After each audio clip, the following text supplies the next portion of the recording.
The stream is live. We's playing Genocide by Scourge.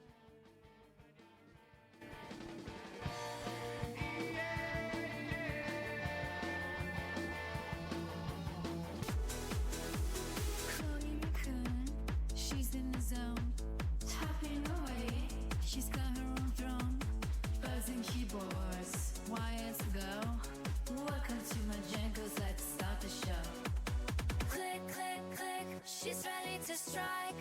Dancing on streams, Welcome back, Chloe Rip. shining bright, second tunes.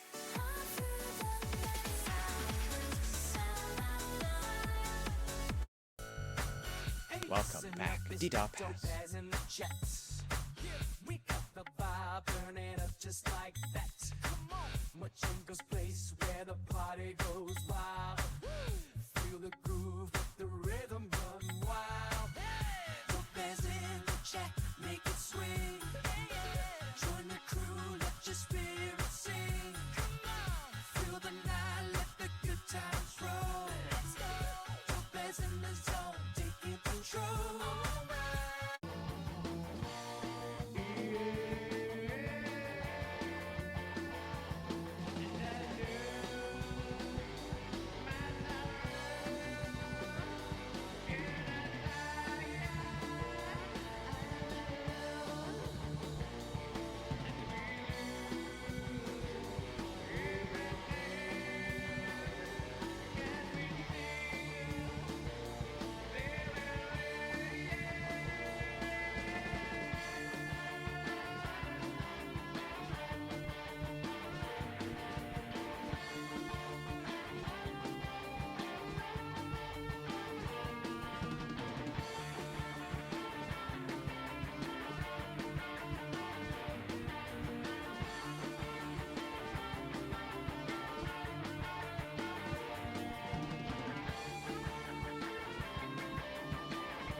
Adverts are now playing.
Thanks. Rule 1. Those ads. Shut up, you bloody bot.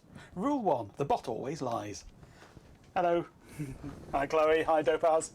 How are you both doing? Oh, yes, the bot lies. Helpful. This bot? Come on, get real. Oh. Bit cloudy today. Not as hot, thankfully. Hey, Switch Gear. How you doing? Rule 1, beware of bold, balding men in robes. Well, yeah, that too, I suppose. I'm trying a slightly different angle with my camera today. I'm attempting to live my life with one screen for a change. So I've got my main screen here and all my other ones are turned off. And I'm trying to work just with virtual desktops. It's working fine so far. Freak, I know, I know. I like punishing myself. How can I be productive that way? Quite easily. It's quite a big screen, this one, by standards of my screens. I mean, I can do it, but I'm a freak. Yeah!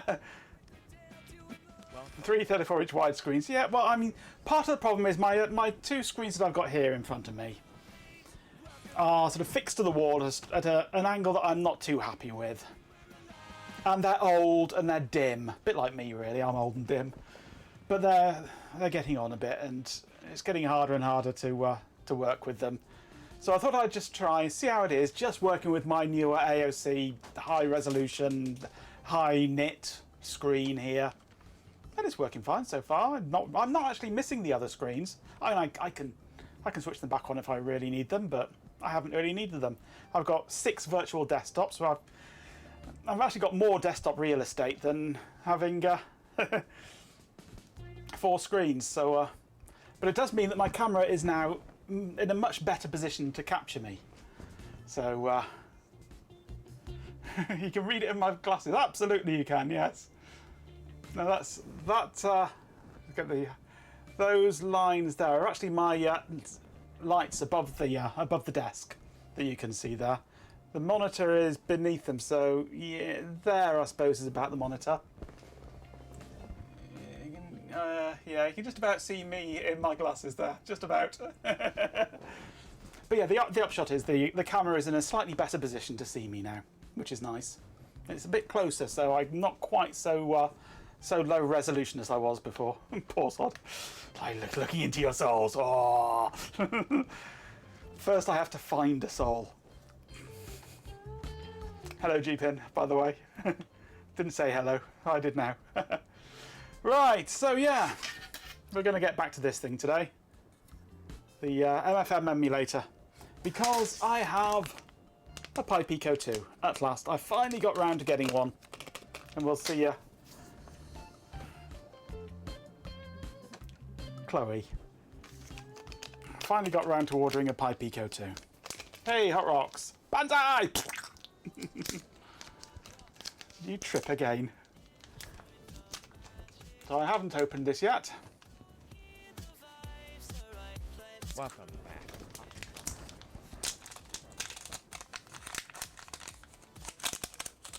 The Pi Pico 2.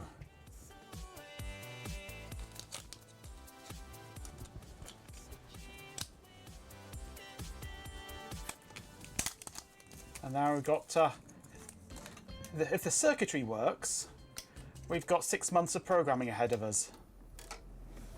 So that's where that goes. Just like that. Hey, Swarm. Just ordered a greasy weasel. And a Zulu Scuzzy. Oh, cool. Yes, MFM emulators tend to be bloody expensive because they usually run on things like the BeagleBone or things like that, which are not cheap. So that's why I'm doing this one, so that it is cheap. It's not as flexible, not as powerful, but hopefully works. Now, I'm actually in 2 minds about how I've done this. I'm thinking I might take these headers off and replace them with sockets and then put headers onto here. That way this can be repurposed in the future in a breadboard or something along those lines, rather than pins on here and putting sockets on here, which would be a pain. So I might change this into sockets instead.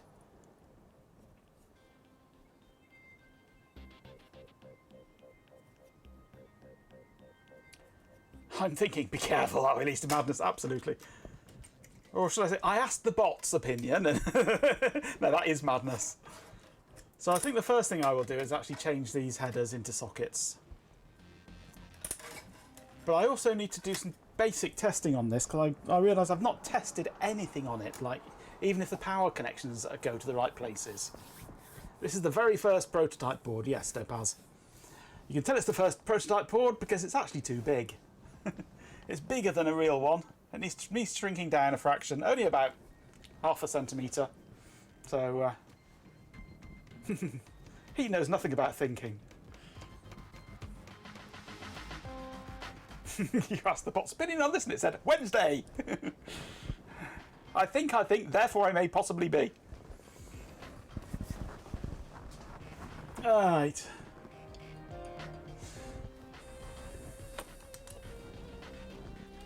Swarmer dead insects. Thinking is a complex process involving cognitive functions like reasoning, problem solving, and decision making. It's how we process information, form beliefs, and understand the world. Artificial insanity is attempting to mimic aspects of human thinking, but it's still quite different.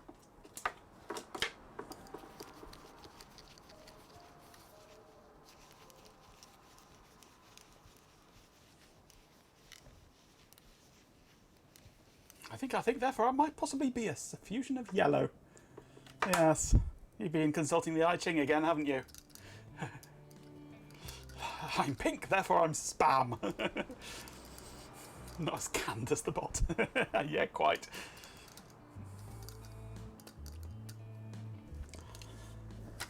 So, yeah, first things first, I'm going to take these headers off and redo them. Which means finding the right tool. And I don't mean the bot.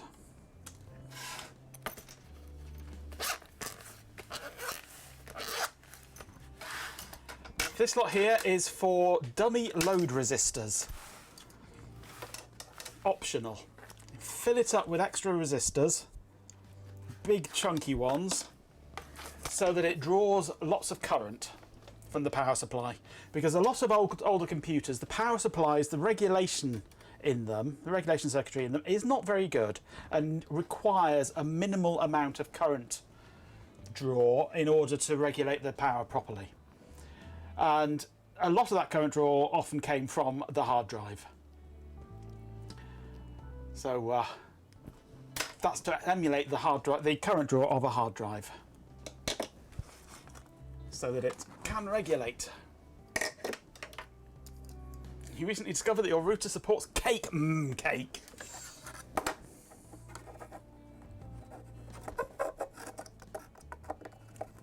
We like cake here. Cake is a made-up drug.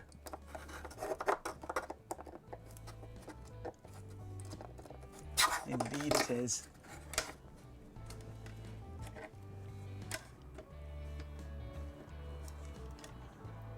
And the way I remove these headers is a very destructive way. I cut away at them first to help remove the plastic, and then I can take them off a pin at a time.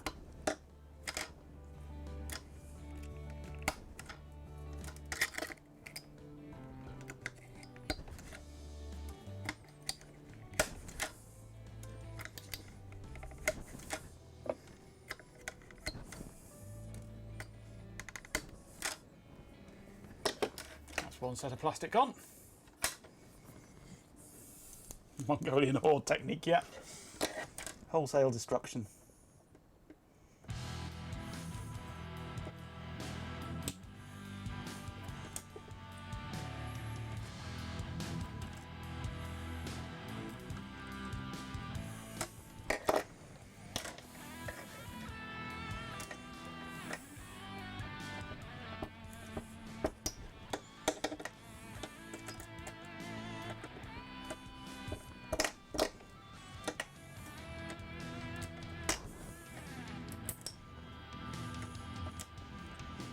Try not to damage the board with the pliers as I go.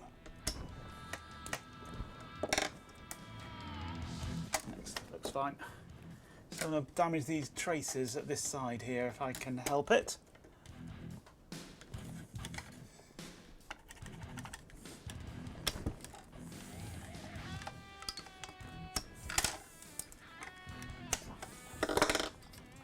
There we go. All plastic removed.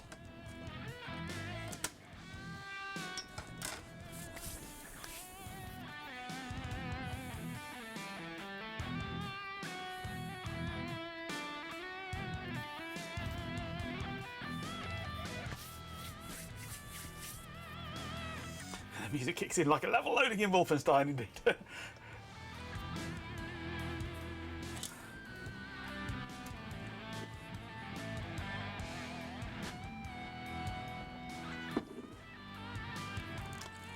You'd be scared if the latency of your net went down quite. But you do have a crazy network there. Right, let's see about some desoldering.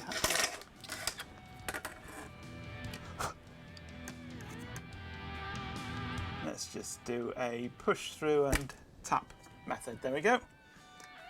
Heat it up, push it through, and just bang my hand on the desk, and out it drops, leaving the hole nice and open. That's a ground pin, that doesn't want to come out. There we go, another one done.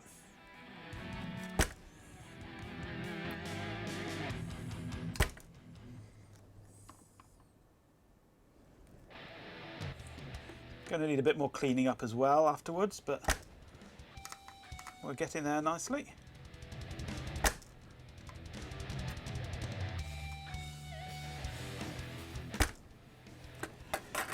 Could do with a bit of extra solder, I think.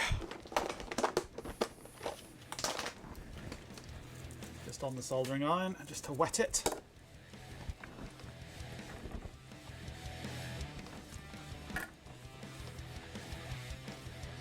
Current round trip for 1 millisecond. At least it was 1 megasecond, yeah. That would kind of suck.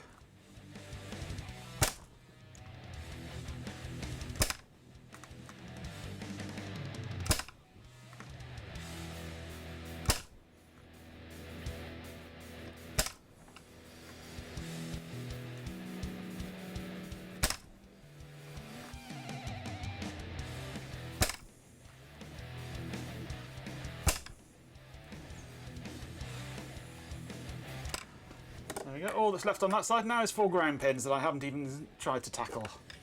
Makes something like IP packs over literally snail. IP over avian carrier. That would be megaseconds.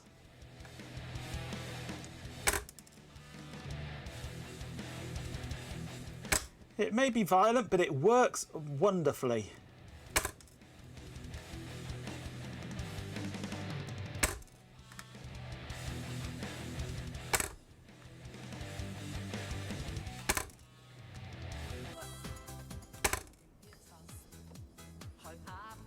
That sounds like an RF programmer's jingle. Hello, how you doing? Welcome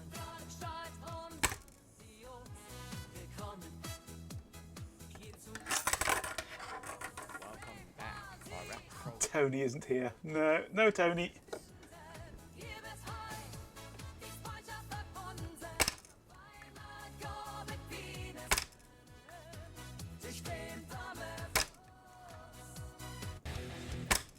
Welcome back, sleepy developer.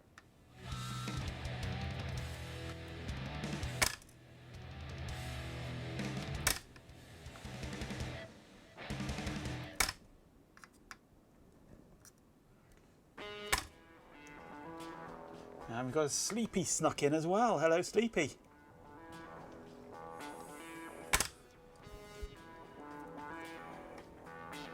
There we go. Every single pin removed from that side. Just got these 4 ground ones to do. It's such an easy method, that. So easy. Destructive and fun.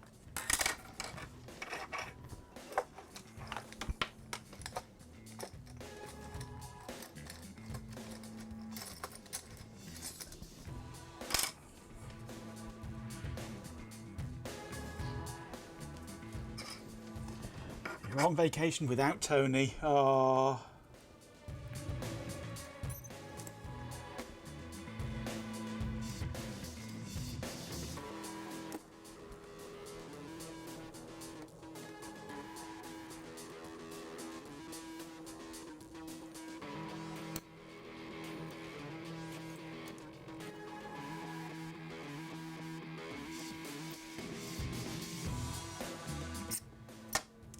There we go, all pins removed.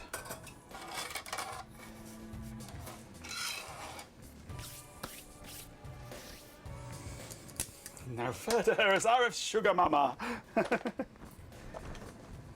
Now I shall add a little flux down the whole thing and give it a quick going over with the solder wick.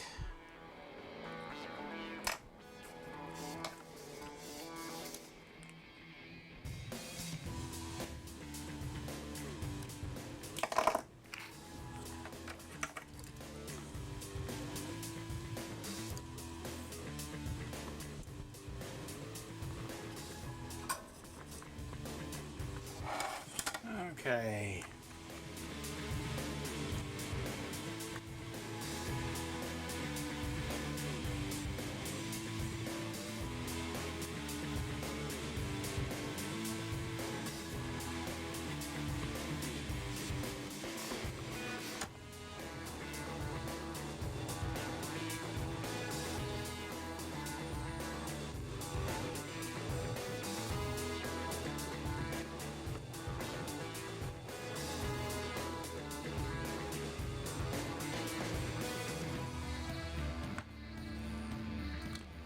The ground pins are still causing a little bit of trouble there.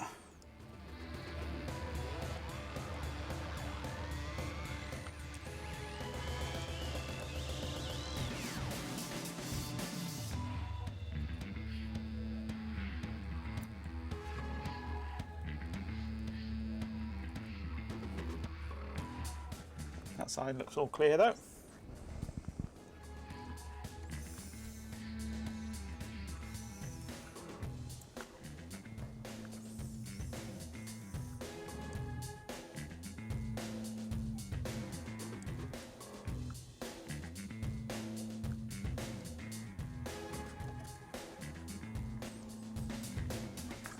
I'm going to have to add a bit of solder to these ground pins because it's just not flowing at all at the moment.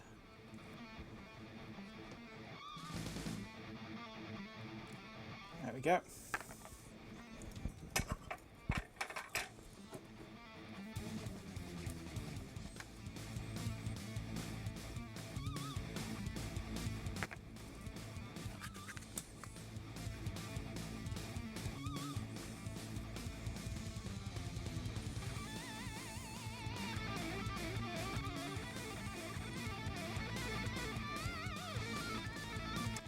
Come on, clear.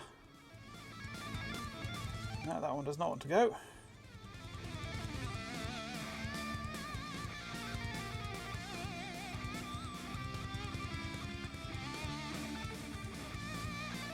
I have to go from the other side on those ones. Advert setup.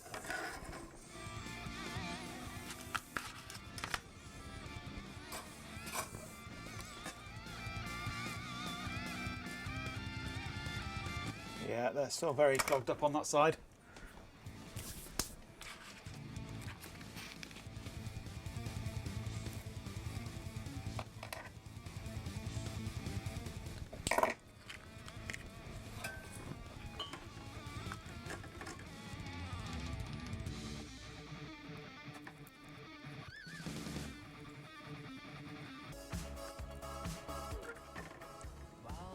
You said his name, didn't you? You had to wake him up.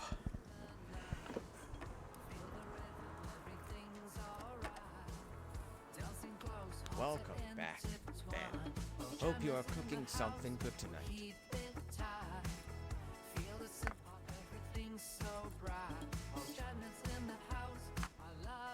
Thanks for enduring the tech news. It's not tech news, it's adverts, you dip.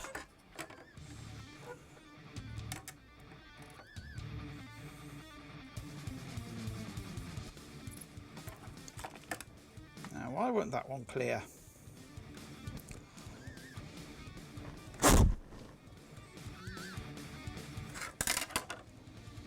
One just will not clear out.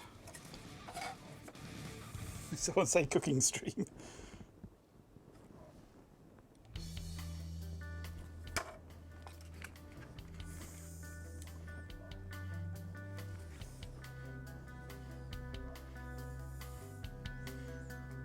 Oh, I had sausages today as well. Sausage, chips and beans it was today. And very nice it was too.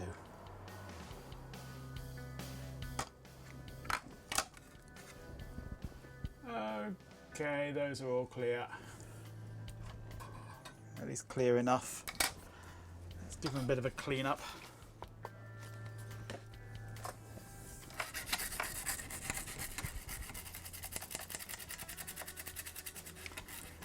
You recently configured your internet to go through cake. Yum.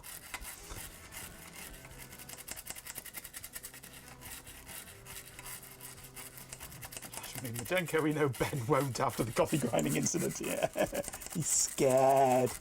Scared to do cooking streams now.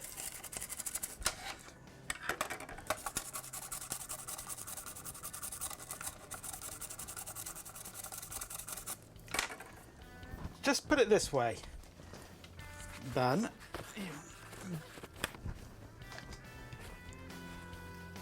We had to make fun of the coffee grinder because there was nothing else to make fun of. It was the only thing wrong with your cooking stream. We couldn't find anything more serious than that triviality. to make fun of.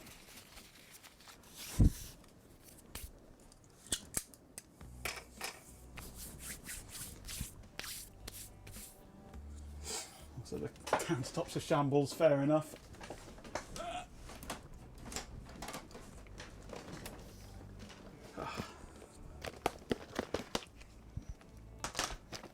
Oh yeah, another thing I'm contemplating. I'm contemplating turning myself around, flipping myself over.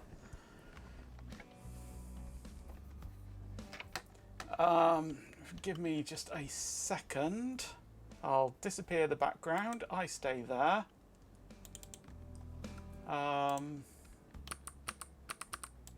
Then I go.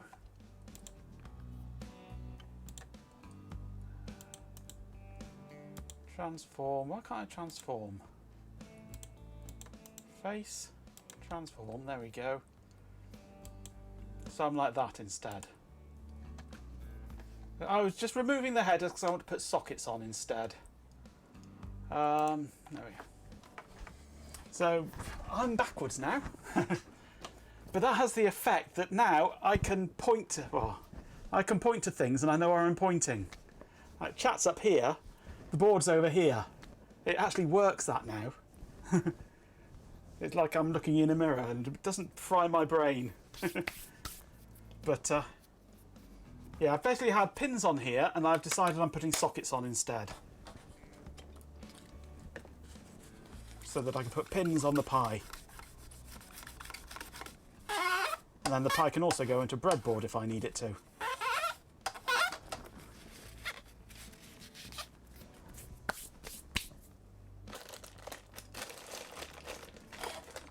Somewhere in here I might have some sockets.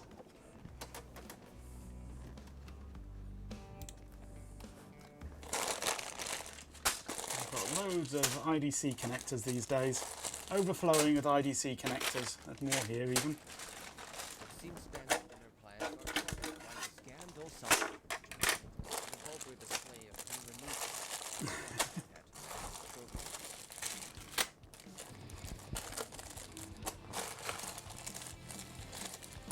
all those IDC connectors and IDC cable as well. That's... No, I don't really want to use those. Those are long pin ones. As are most of these. I've got a lot of long pinned ones, which are used on Arduino shields to make them stackable. That's a double row. More IDC. More IDC. Boxed headers. More IDCs. God. Overflowing with IDC these days.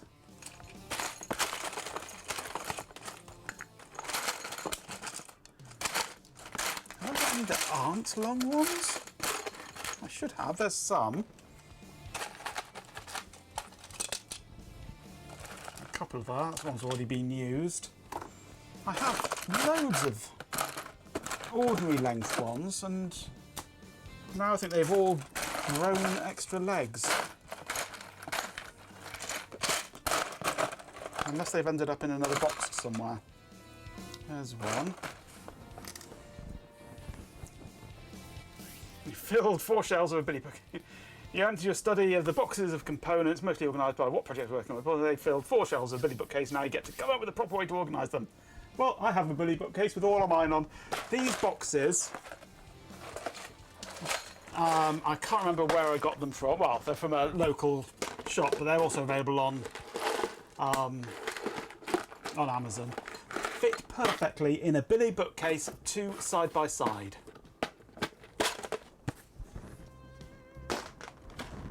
So I've got a nice big long stack of them up there. They fit perfectly, like they were designed for it. No, it's not why I fitted pins originally. I just fitted pins originally because I was fitting pins. I just didn't even really think about it. It just didn't cross my mind. I mean, I can cut these down, no problem. It just seems a bit of a waste. When I'm sure I've got some somewhere. There's another one of those. Loads of them. I used to use them in a product. And I'd buy them in bulk. I might have used them all.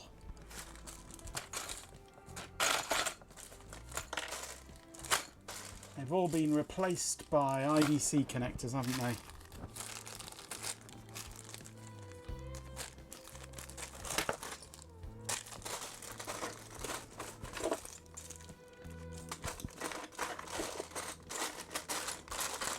Let me just check my connectors box.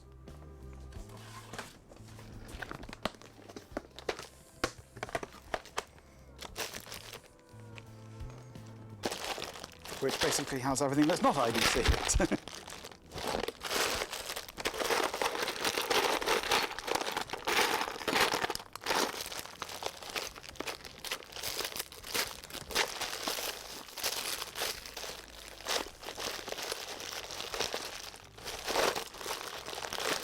They used to be in a bag, the size of the bags of them. I don't know where they've gone.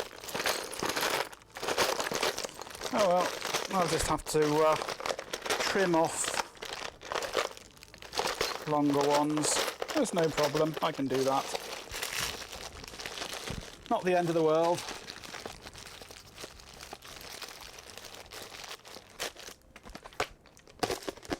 To deny you the completion of the hardware part of this book by removing the pins. Yep, absolutely.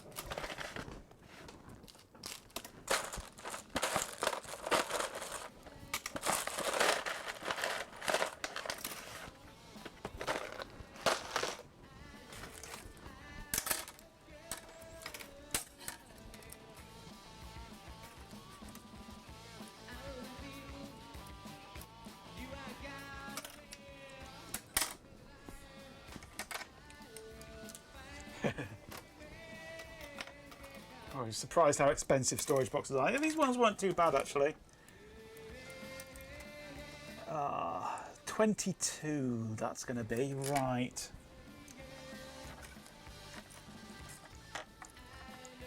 Is it? No, that's...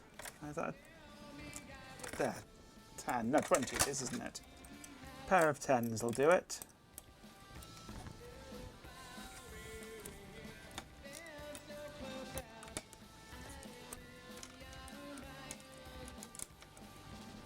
Those will go in like that.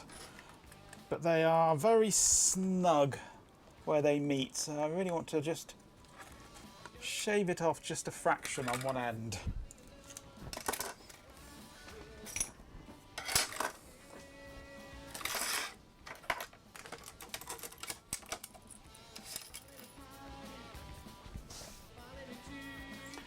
You have boxes which are sized akin to A3, A4, A5 paper, so you can stack two small boxes on a middle-sized one and two middle on a big one. Very nice.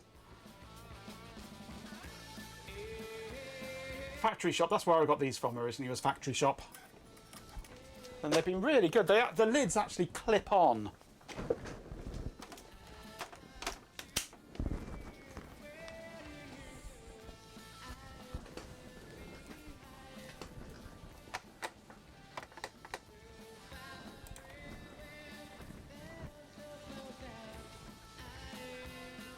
So yeah, they stack up perfectly in a Billy bookcase. In the dark.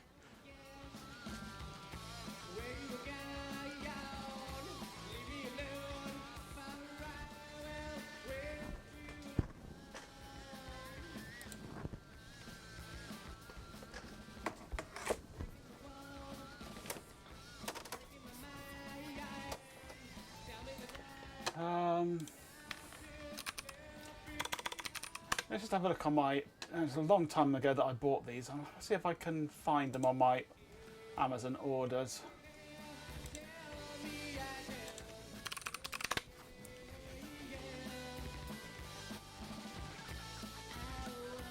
No, my orders don't go back far enough.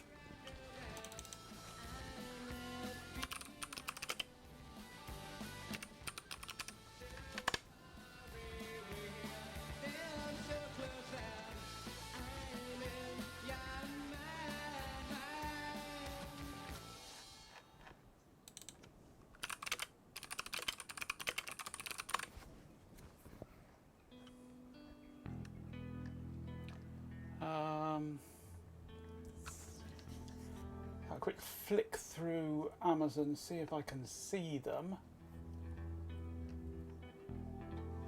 They've probably discontinued them now, haven't they?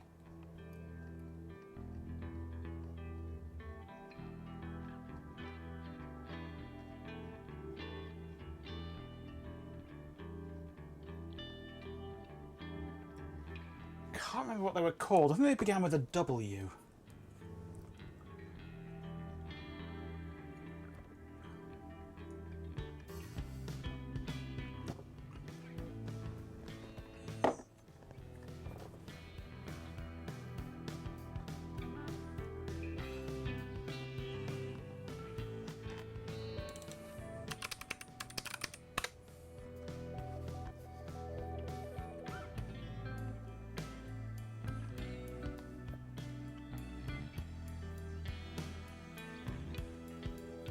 Whoop-a-dear.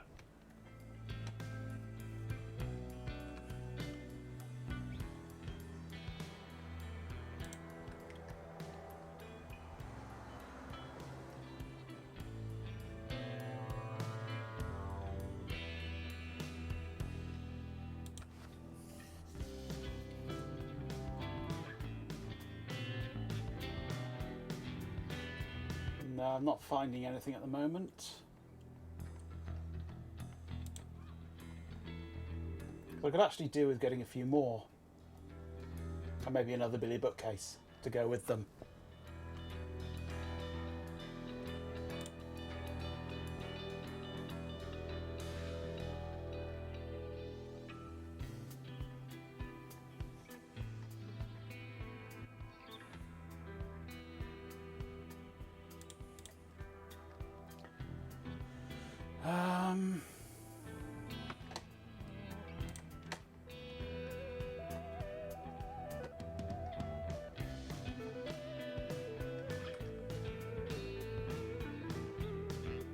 Ah, wham, that's it. That's the ones, I think. Yeah, that's the ones.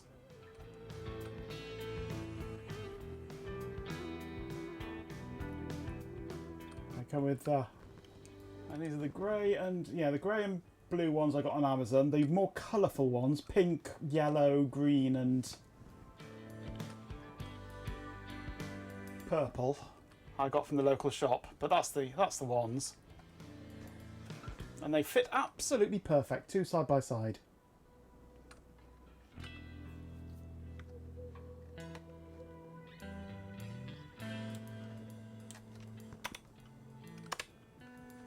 Oops, cut the wrong bit.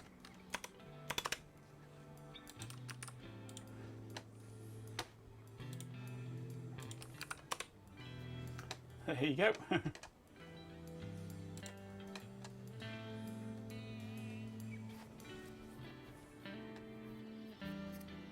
They want to save on their AWS bill. Yeah, right. Welcome back, Magenko Tech. Hello, bot.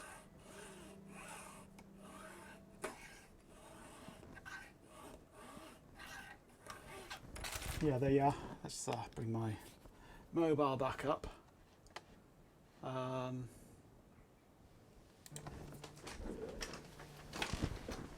They're slide in. That one's got a gap big enough for a slot of 3. There's a cap in there as well. But yeah, they just fit perfectly. No wiggle at all. Absolute perfect fit. Could have been made for it.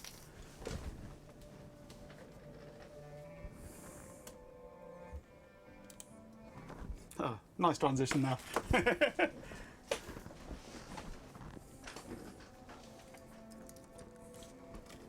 Right, so I'm filing down the ends of 4 of these, just a little bit, just to make them not quite so snug and bending out of shape when soldered in.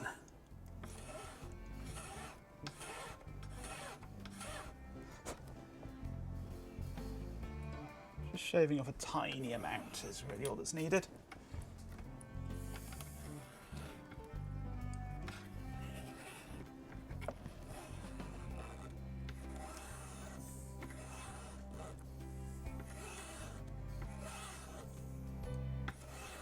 Actually, now that I know that they're called Wham, let's go to my orders.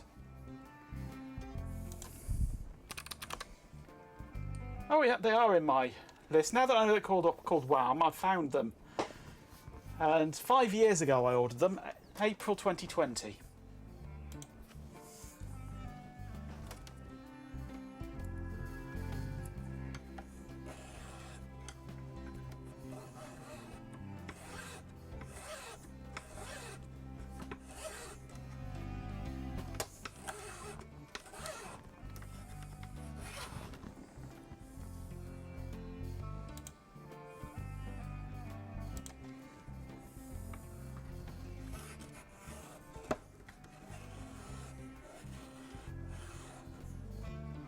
Maybe if I'd looked for more than just the word storage, I might have found them.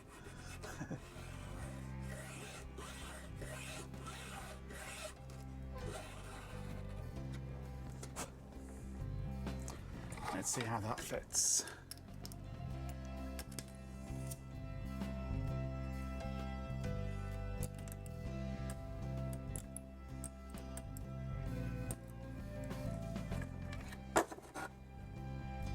That's pretty good. Advertisements are now playing.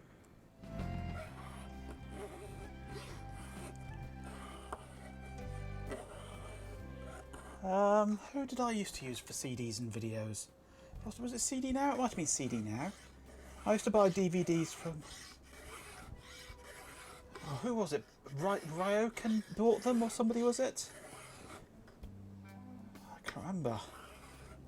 They had a funny name. Or Ryokan. It was who they were bought by somebody like that. Yes, they were Rakuten. That's who bought them. I can't remember what they were called though. But I got loads of really good deals on DVDs from them. Until Rakuten bought them and it went downhill. And they basically closed it. They were based in the Channel Islands. I do remember that much. Thanks for enduring the ads. Play? Was it just called play.com? It might have been play.com. Or something like that.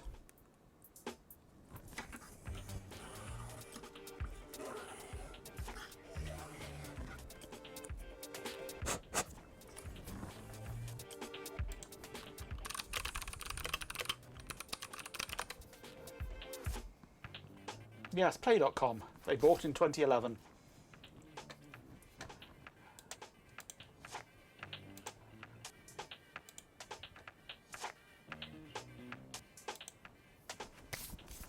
I used to use play.com all the time. Got some really good deals on DVDs until Rakuten bought them. And now I just tend to buy second hand.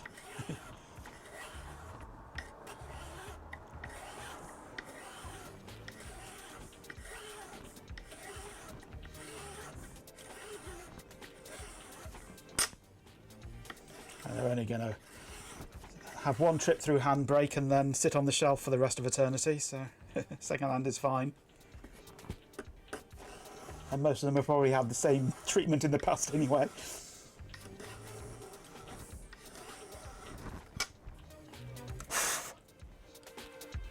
Foods is good. Get those chipolatas down your neck.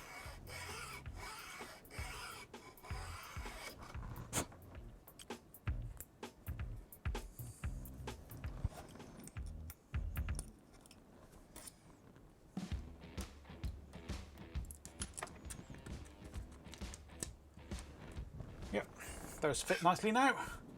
Not binding. Yep, that'll do. Now I just want to trim them a bit.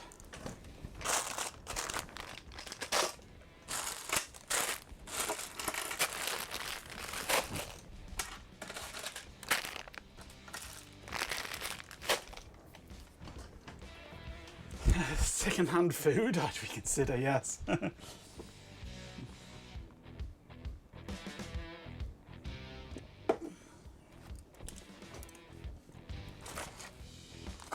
get my end cutters.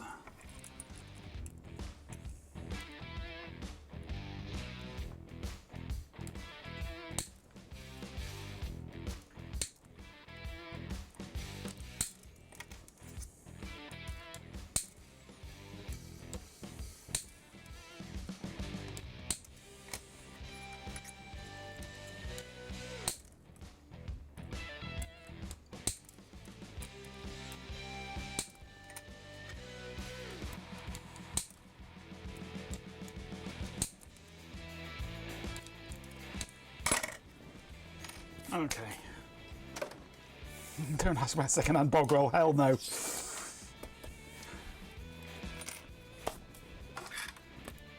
Recycled toilet paper though is fine. So long as it's not toilet paper that it's recycled from.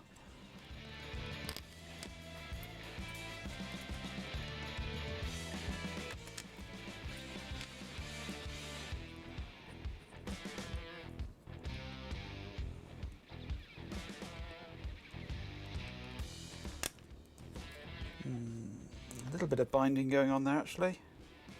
I might just turn that around so that it's the right way. Is it the right way? That is the right way, yes. That's better. Yeah. Right, I just want the headers to hold things. These are is self-recycling as nothing sticks to it. Oh.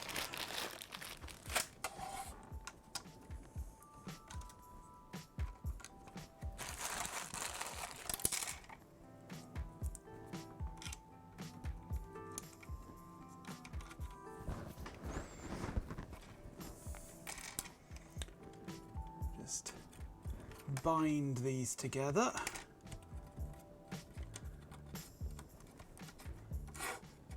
Keep it all nice and straight. With nice lattice work there for it.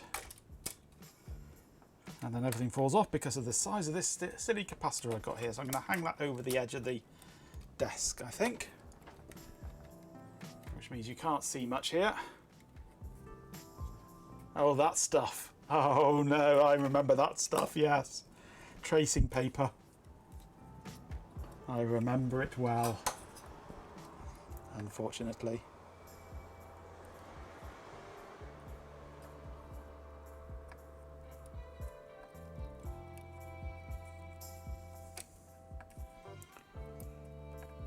Didn't it used to come out in folded sheets, sort of interleaved like hand towels, rather than as a roll? And it was delivered in cardboard packets, wasn't it? That would just slot into the dispenser.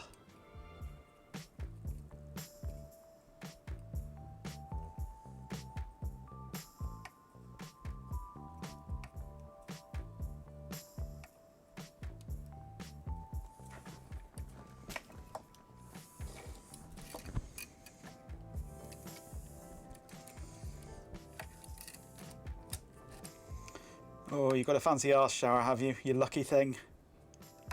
That's really not much of a thing in this country. Should be. But it isn't. Most Brits use that sort of thing for washing their feet in on holidays, don't they?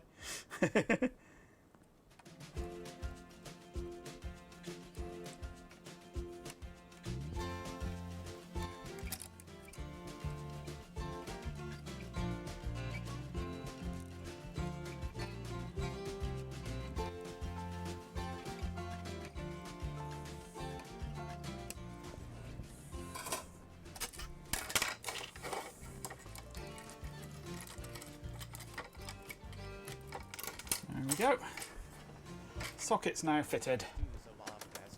The original family home had a bidet. Posh. Personal opinions or preferences. However, I can relay what I'm picking up from Chanacone Raccoon seems to be a big fan of Izzle Bog Roll, citing its unique properties. You're a fan of it, apparently.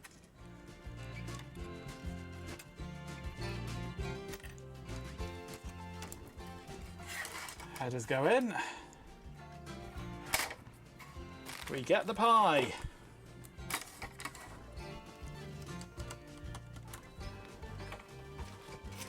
And now time to solder that on. Pie.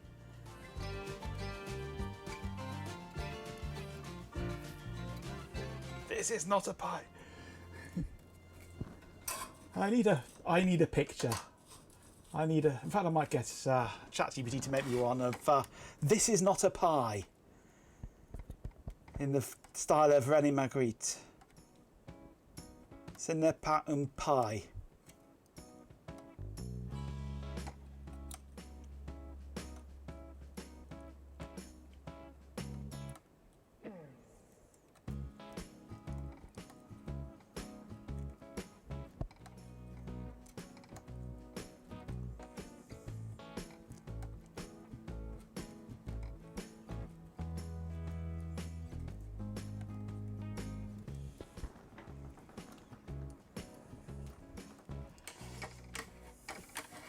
Crossed with a pie force sticking out of it as a pie example.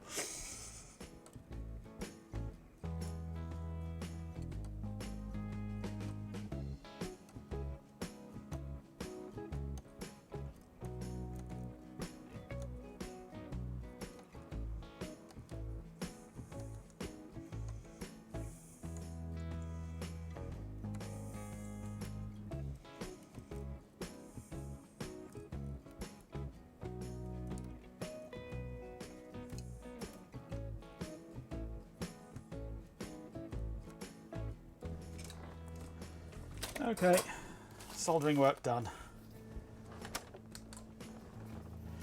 Pie in the sky. Yes. Take pie, give pie to Ben.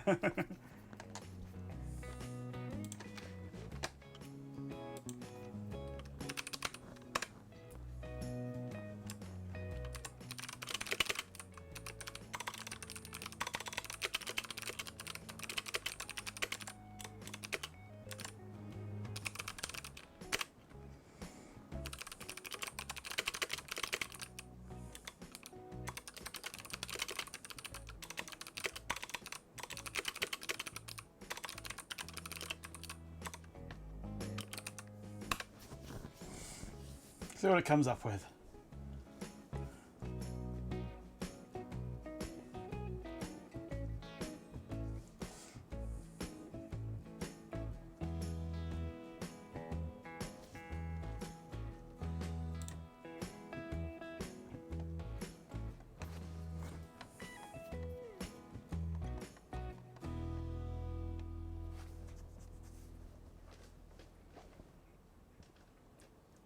Maybe a little slow. In fact, it is a little slow, but not as slow as my bot.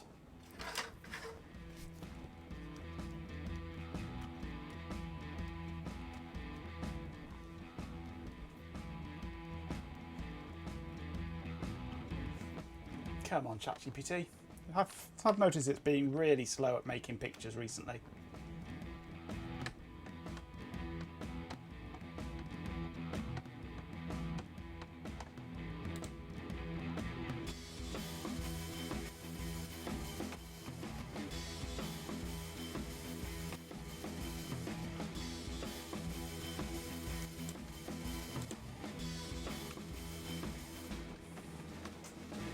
Oh, well, we'll come back to that in a minute.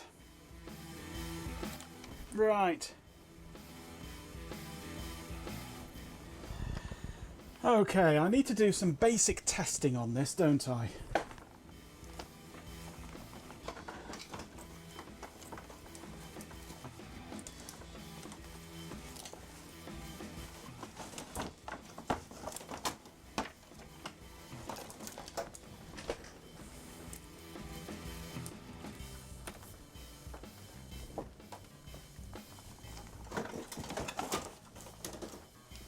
Find a suitable power supply. One that isn't just SATA connectors. Have I not got a power supply that's got real Molex connectors on it? Not to hand, oh well. The 12 volts isn't used for anything at all, thankfully. Here's a random Molex connector. It's actually a breakout for a fan. Just make sure this is the right way around. Yellow is 12 volts, goes down to there. Red is 5 volts and goes to everything else. Okay. Rooms of unusual size, yes. I don't believe they exist. Mr. Altman seems to have run out of VC funds. Oh well. Faster if I just drew you a picture, it would, yes.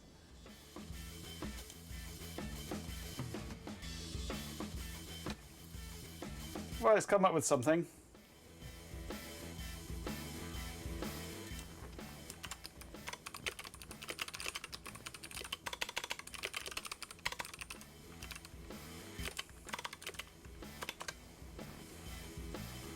I want the caption in French though.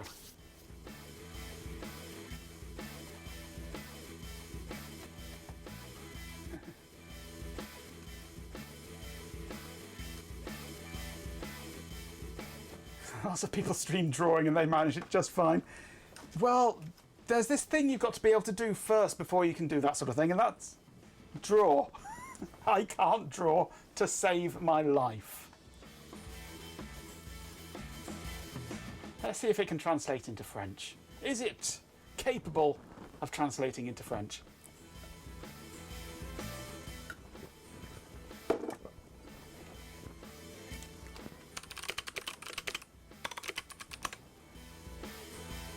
Treachery of images, that's it. 7A.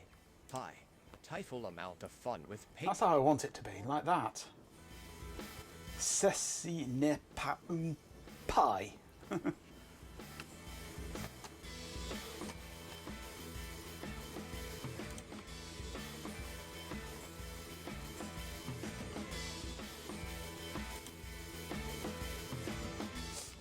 Much more entertaining, yeah.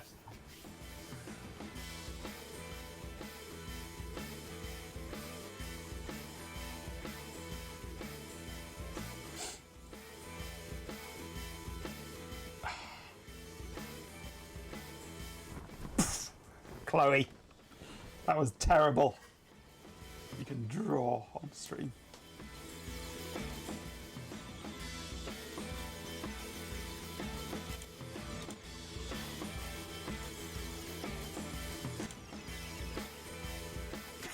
This is not a tart.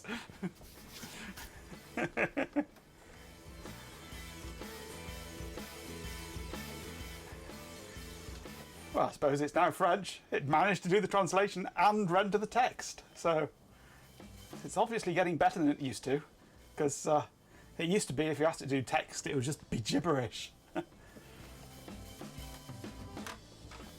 Right, I'm going to get my multimeter, one of my multimeters, and just make sure that things are connected where they should be. Just on the off chance that I completely and utterly fouled the whole thing up.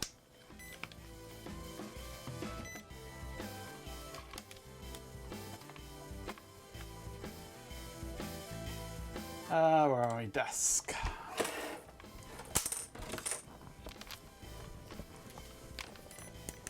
Beep, beep, beep, beep, beep, beep.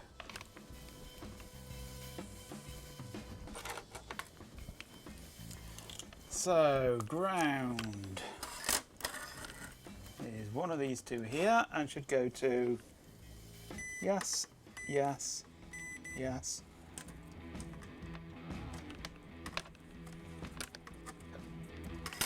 Okay, 5 volts should go to here, yeah. Looking good.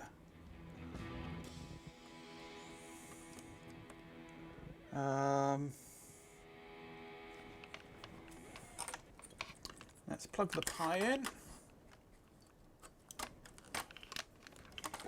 Ground goes to that, good. 5 volts goes to somewhere up here, doesn't it, I think, I hope.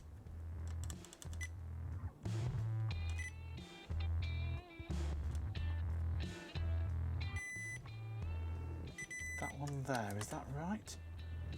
Pin 39, yeah, that'll be right, yeah. Go through the diode into the switching power supply. I believe that is correct.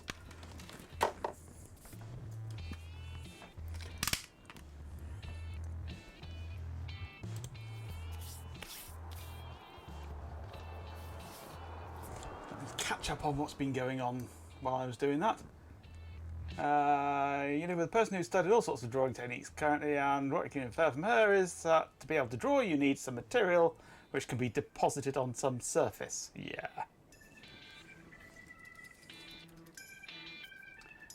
See, I fear IKEA, yeah. Everything else is up to imagination. I have no imagination. A certain creature with big ears demands your attention and getting dressed to go outside. Ruff! Or Rockies!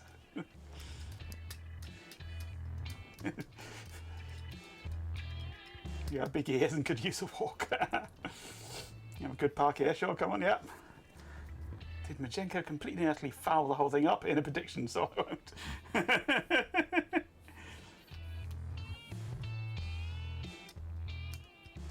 Noddy no longer suspecting the kidnapping. Okay. Adverts are now playing. Let's get some power into this and see what happens. See if the smoke comes out in protest.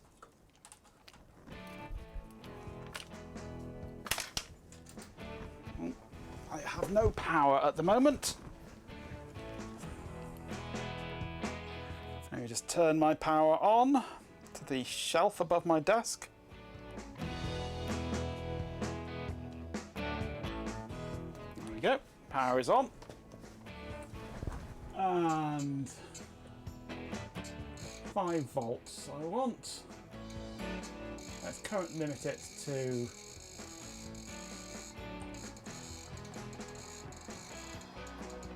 300 milliamps.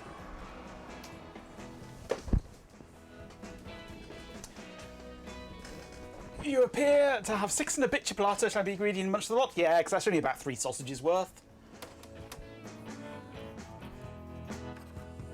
Thanks for enduring those headlines. Okay, I have live wires here now. Well, live as 5 volts. Here we go. This should cause the Pi to light up, and in a good way, not a releasing the magic smoke way.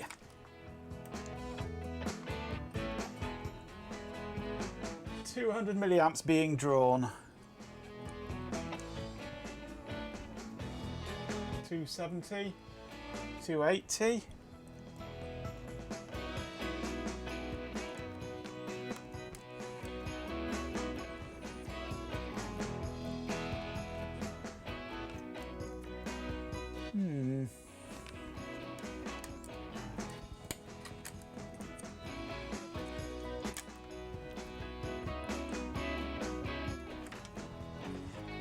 Without the Pi, I'm getting 96 milliamps drawn.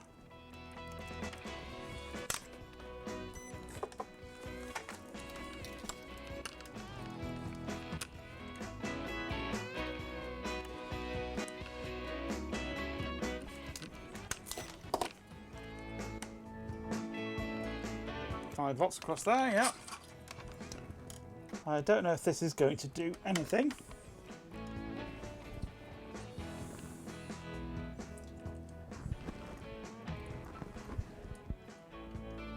$99 milliamps, 100 milliamps. Let me just check my 3.3 volts on here. It's 3.3-ish. So that should theoretically be working. Well, I say working, it should be doing something.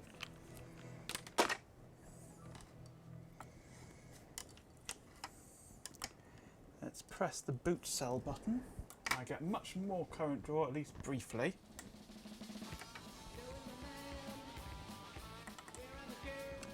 I wonder what's actually happening, if anything. I'm going to need to plug it into the computer to find out, aren't I?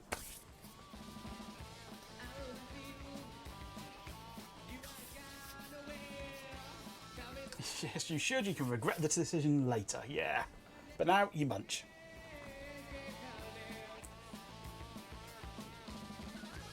Easier to cook though in a shorter time. Chipolatas, yep, I do like a chipolata for breakfast sometimes, along with my bacon and egg.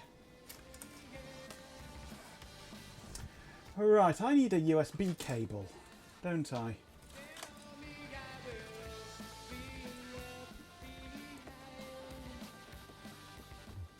I don't have one to hand, do I? For some reason. I have to go to the cupboard.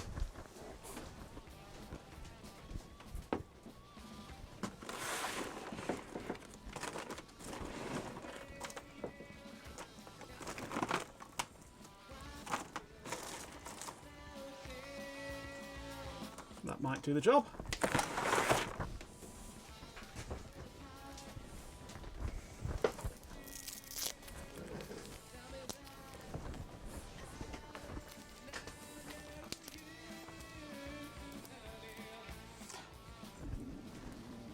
There probably is one to foot actually. There's plenty of cables down there.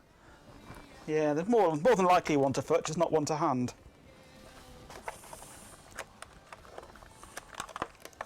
Oh, that was my mouse. I don't want to unplug my mouse. That's the cable I want to unplug to replace with this one.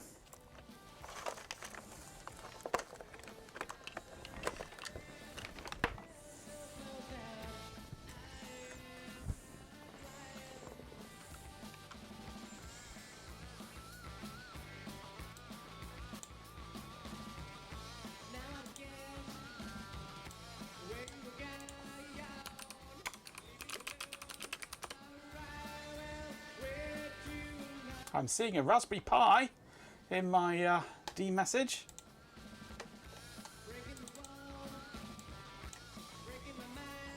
So the Pi is running on its own power, which is good. So now I need to look at how to program it. I'm going to start off just with the basic Arduino interface stuff, I think, because it's quick and easy. But I don't think I've got any of that installed on here at the moment. Oh, I have.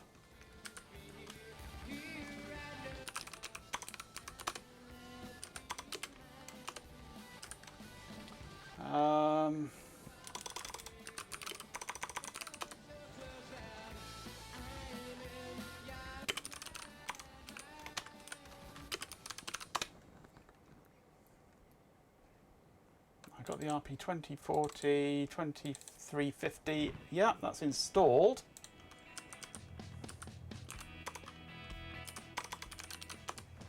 The board list.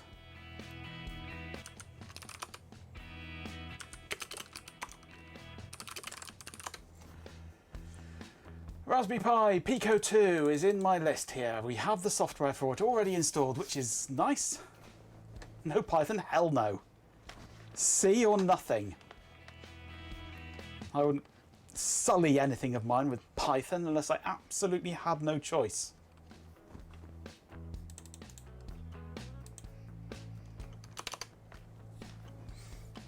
Right. No,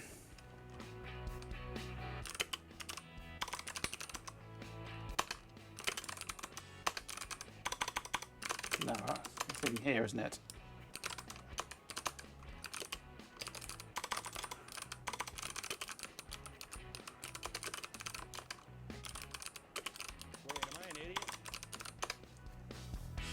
Oh, I'm an idiot.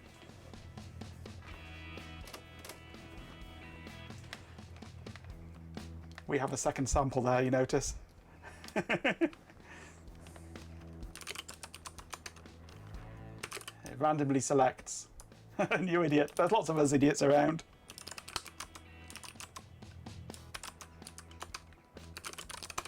Right.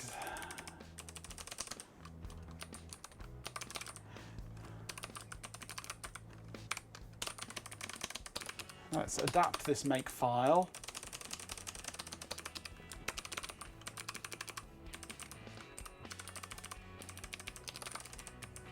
I don't know what it's going to make it as.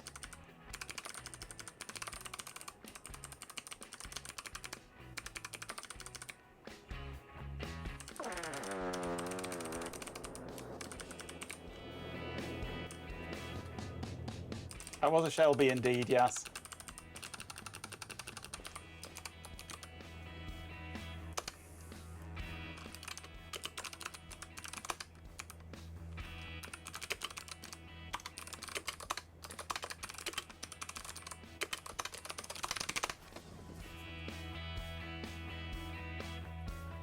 Replacement wind for Ben. Ah, I'm sure you love that. Very fragrant. Right, so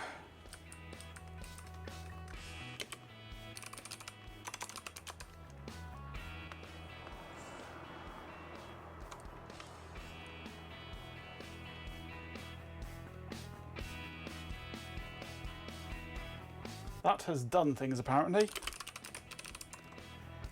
It's not USB 0 anyway, it's ACM 0. Not that it needed to.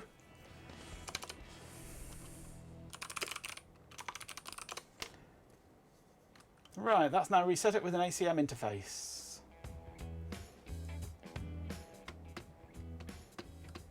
That's good, that worked.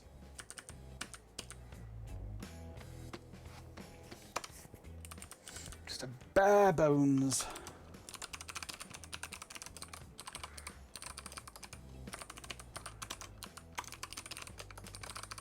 My usual little test one.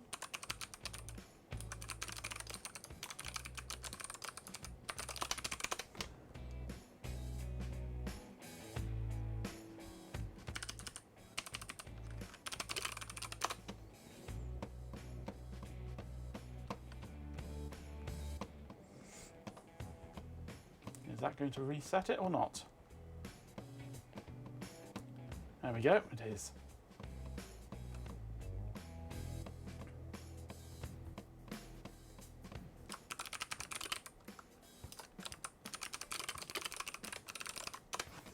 Yeah, that's working.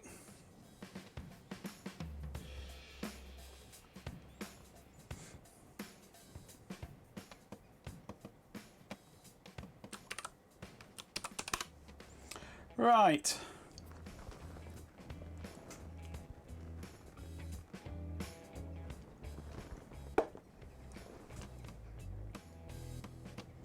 Now, what are we going to do? What I want is a blinking LED. I wonder if that's on pin 13. Actually, there should be a pin LED. Does that work? Yes, it knows pin LED.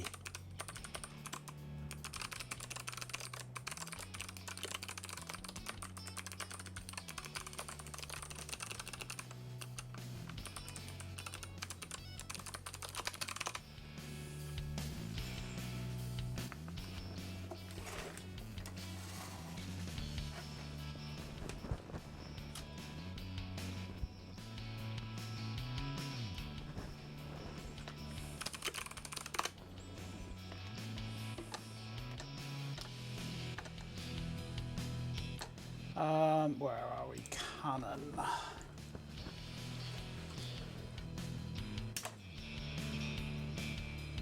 Okay, LED blinky. Now I shall unplug the USB and get my power cables from my power supply and connect them up to the Molex, and that should start blinking. Yay! We have blinky running off internal power.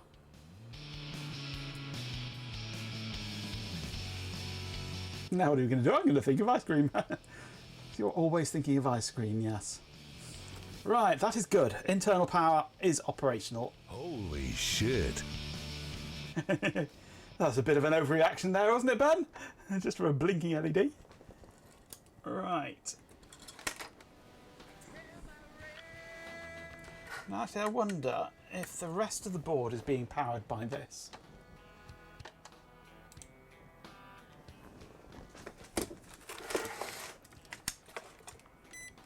Can the whole thing be powered from USB? I can't remember if it allows that or not. Hey, Hiroki no Inu. Welcome to the channel.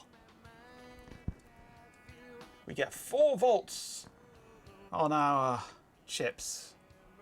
Welcome, Hiroki no Anu. Glad to have you.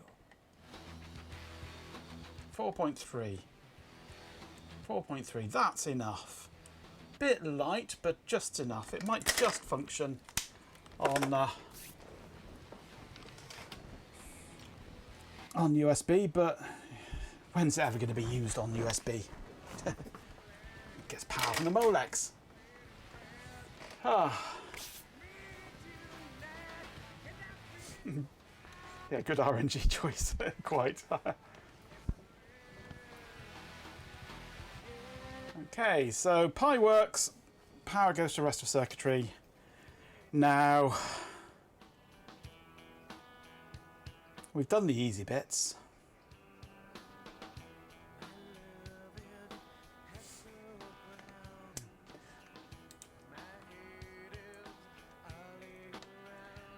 You've been reading up on the RP chips PIO stuff and plan to maybe do something with it in your stream controller, do you quickly now? Excellent. Excellent. PIO.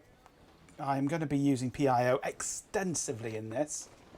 In fact, the whole of the interfacing is going to be PIO, I hope, with just DMA feeding it data and receiving data back in. Little program to continuously scan the entire keypad and return a 16-bit bitmap of which keys are pressed. If that sounds sensible.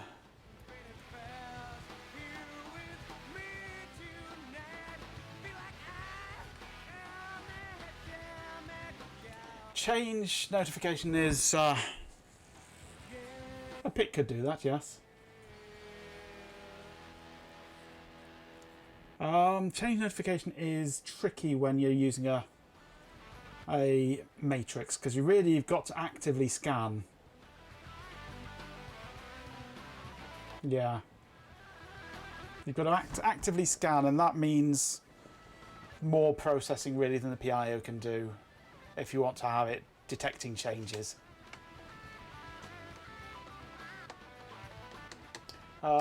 Is there no XOR?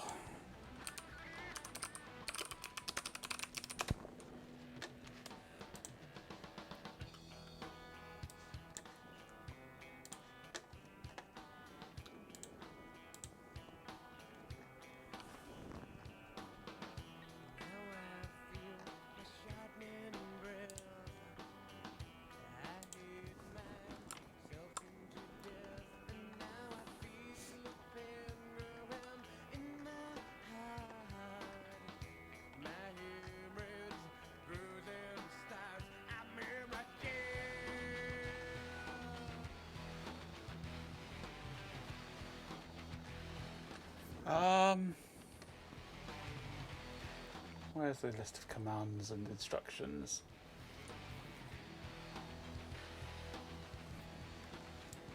Because it'd be probably the op of move, isn't it?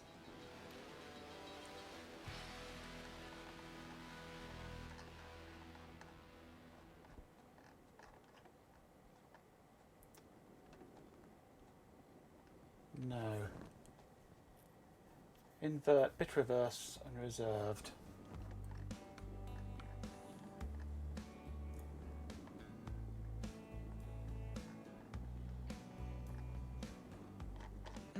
It's very, very basic as the PIO.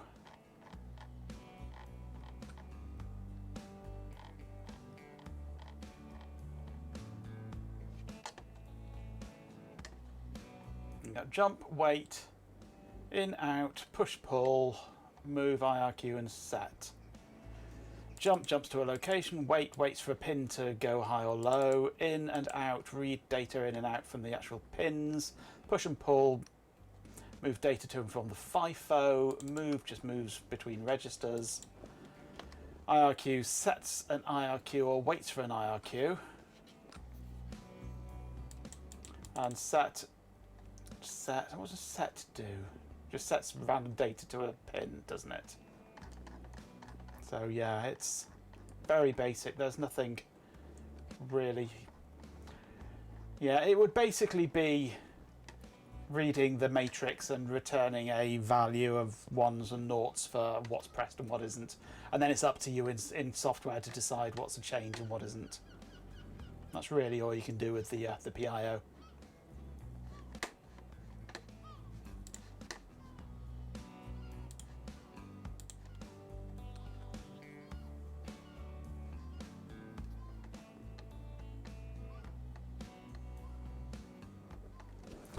I mean, it would be possible theoretically to do it with the PIO, but the program would be very complicated with a lot of jumps, and you'd probably run out of programming space. You've got very limited number of words in there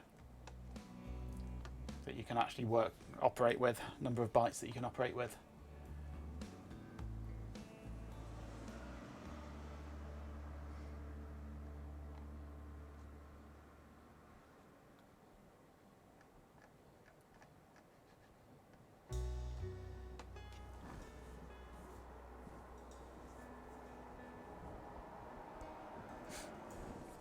Yeah, that should be easy enough.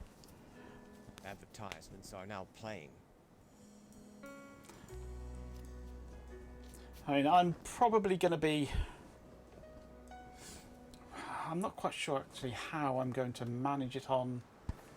Looking at what the RP20, the PIO can do, whether I could actually do it on mine. Do what I want to do on it. Or whether I'd have to do it entirely in software. Because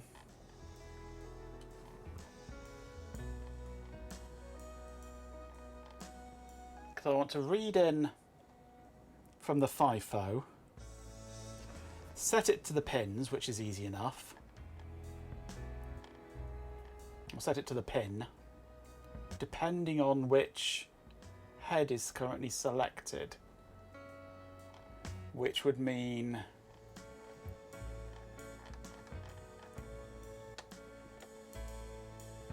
Thanks for is there a rotate or a shift?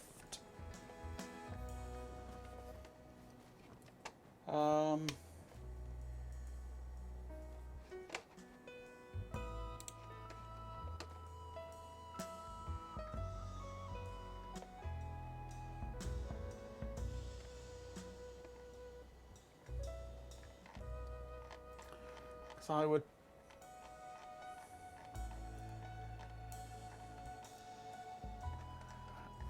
I'd pull from the FIFO,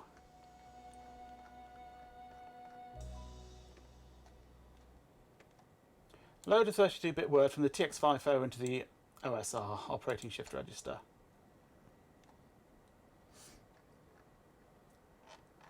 Then I would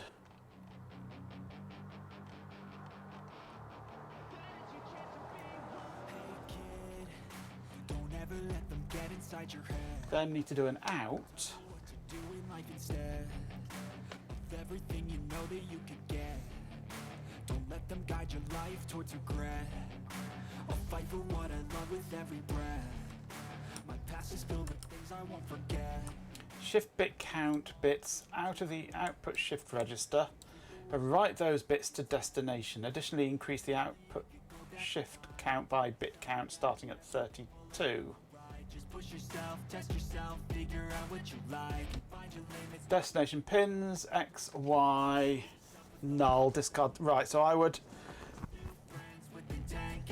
do an out depending on which head I'm currently got selected to discard any bits from lowered heads, sending them to null. Then I would shift out one bit through the data output pin. No, I need to shift out. Yeah, I shift out pin data out of the OSR into the ISR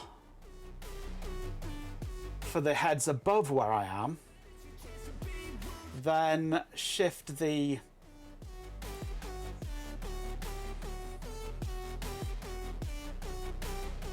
shift the rate. Well, no, if it's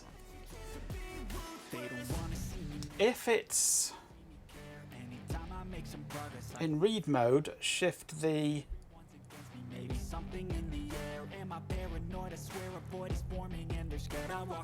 shift one bit out through the read data pin, but I then also want to duplicate that into the ISR. If it's in write mode, I want to shift it into discard, and then shift in through the write pin, the write data pin, and then any other extra data after in the lower heads, shift those straight into the ISR.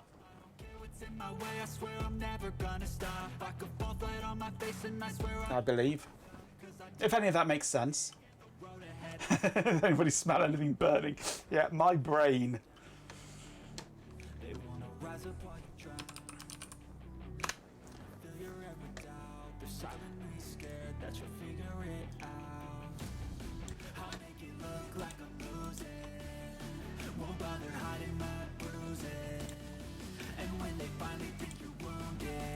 Right. My thinking. Let's get that up. 1 pixel, size 1. Okay. So we have a shift register. Sorry, a FIFO.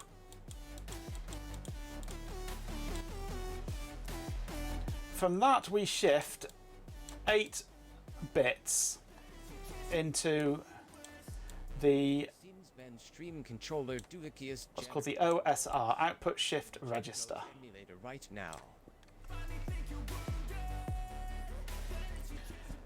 So we've got head number 2 selected.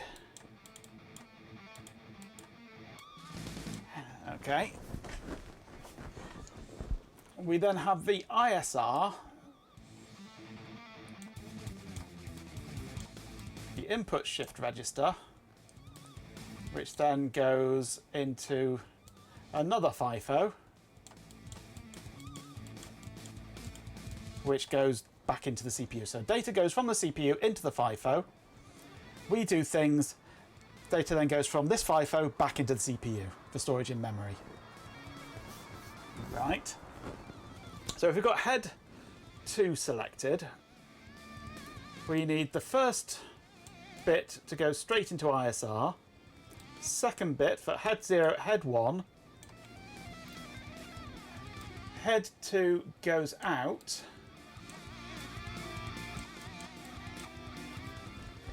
but also needs to go down into there. That's the bit I'm not sure about. Then the other 5 head data bits, because we support up to 8 heads.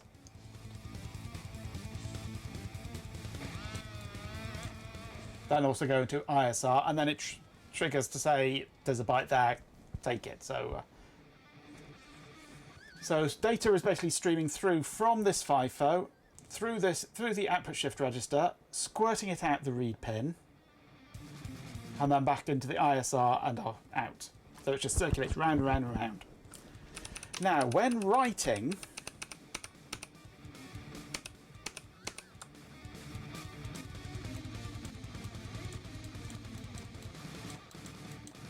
that wants to go to dev null, but then it comes in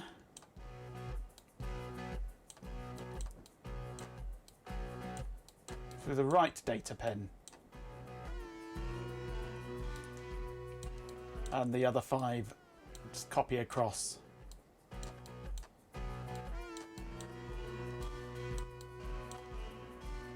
So we discard the data but read in new data at that point.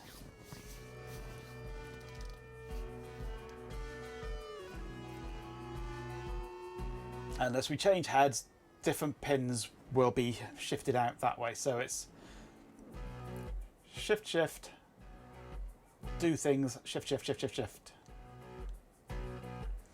The part that I'm struggling with actually is how to send it to both the pin and, because once it's shifted, it's gone.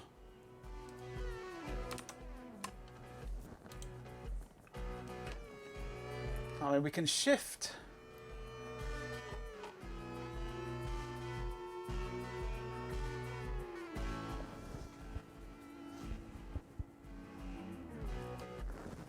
We can shift into the scratch register, into a scratch register.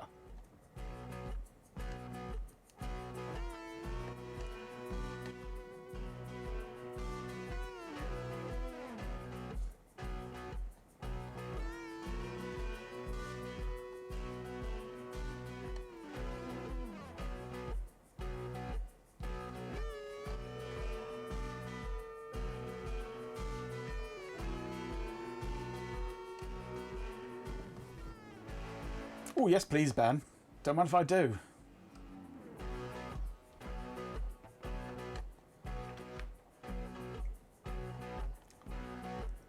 Because I want to shift without shifting, really, if it's in a read mode.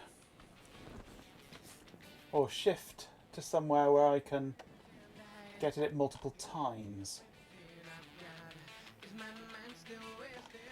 So I could shift into a scratch register and then use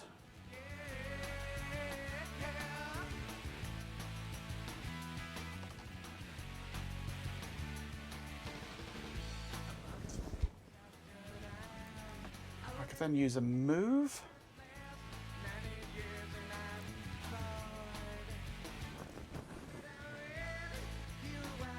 I move that into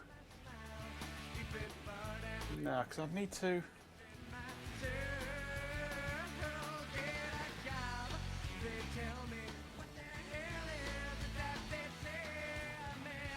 And as long as the first pin, pin 0, is the read data pin, then I could do an out, or a move to pins, the scratch register, followed then by a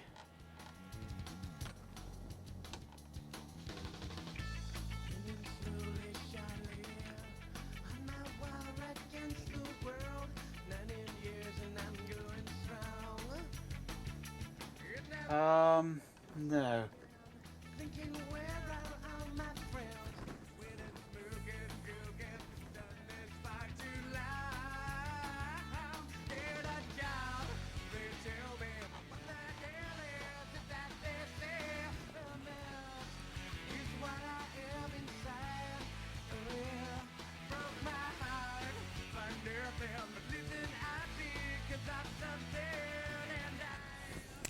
I'm confused.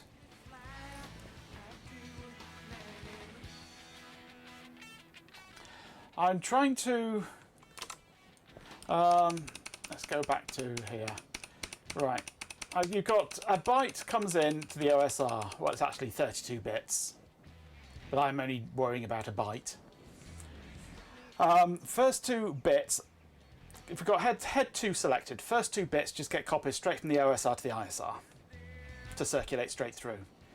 The third bit for head 2 needs to be sent out through the read data pin to go out into the read pin of the controller.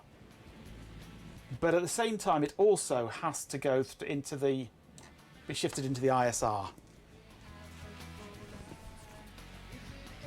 I can shift it into the pin quite happily, no problem there. I can do an out, shift, count bits into out of the OSR and write those bits to destination, which shows either the ISR or pins, depending on which it is. Oh wow, thank you very much, Swarm. Swarm of Dead Insects says. See, it is a drawing stream now, cheer 69. A drawing stream, indeed, yes. As you can see, I can't draw, especially not using a mouse. So I can shift 2 of them into the ISR, shift 1 into pins, shift 5 of them to ISR, fine. But it's that third one. It needs to go to pins and to ISR. So I can shift to the scratch register. But then how can I get just one bit out of the scratch register?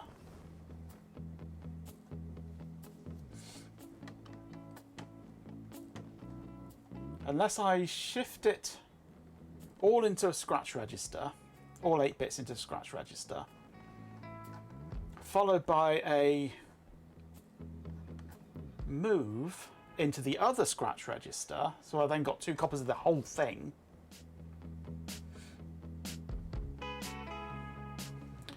Then discard from one of them the first 2 bits to then output onto the port, the 3rd bit, and shift the entirety of the other scratch register straight to the ISR. That might work.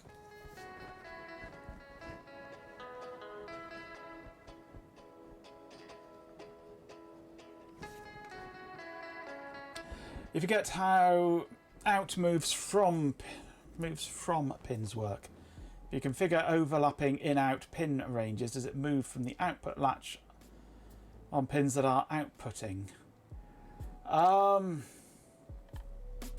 Not sure. Normally you do a set going to pin DIRs to change the mode of pins before doing a read or a write. So you'd call set with a value and pin DIRs.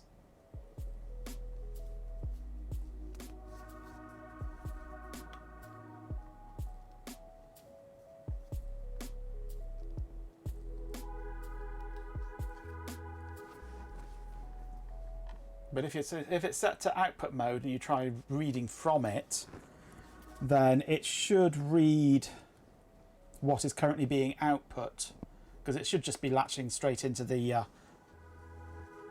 input buffer basically. And if it happens to be outputting, that's what it reads. I don't suppose it's got a block diagram of the actual GPIOs, has it, in this data sheet? It does.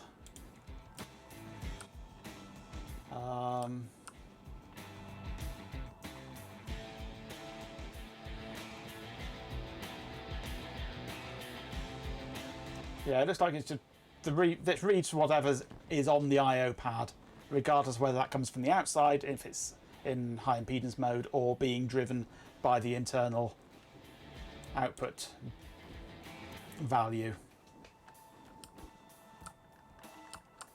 So yeah, if it's in output mode and you read from it, then it'll give you what you're outputting.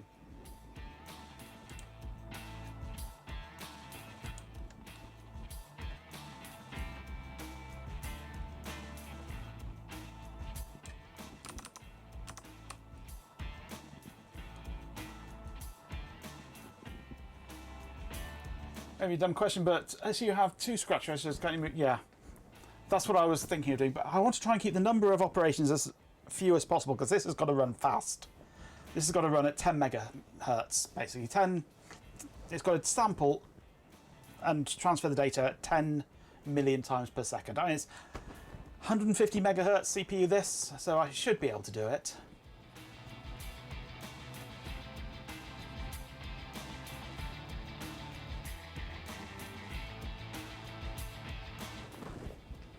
So I suppose I could move.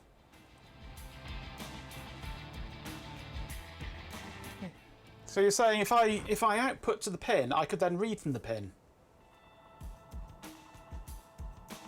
So I could do 2 bits out, 1 bit in, 5 bits out. Well, two bits out, 1 bit out to pin, 1 bit in from pin, 5 bits out.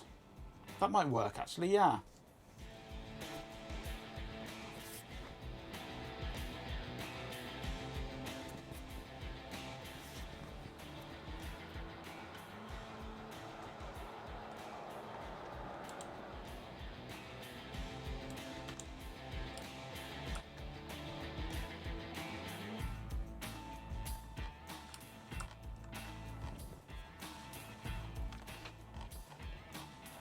I mean, The out is a bit count, which is hard coded.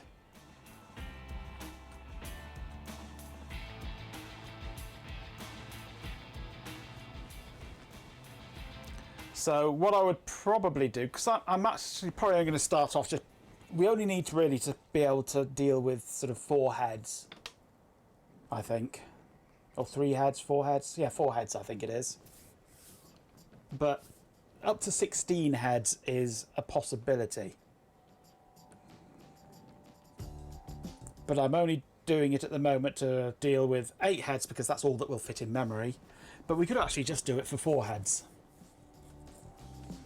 And then what I would probably do is just actually just duplicate the block 4 times.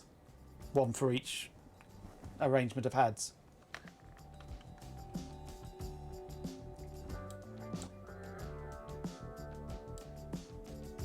And here we deal with 4 heads by introducing them to the wall repeatedly, yep. Because I'm not sure I can actually change that bit count dynamically. Well, actually, Advertisements are starting. yeah, there is a way I could do it. Is to interleave instructions and data into the FIFO.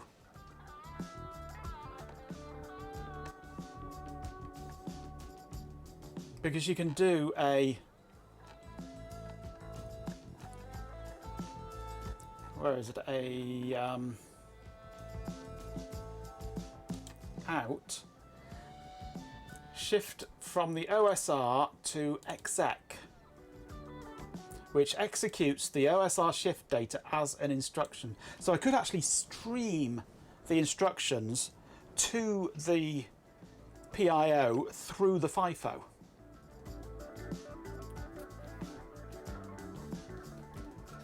To say shift this number to the output, here's the data,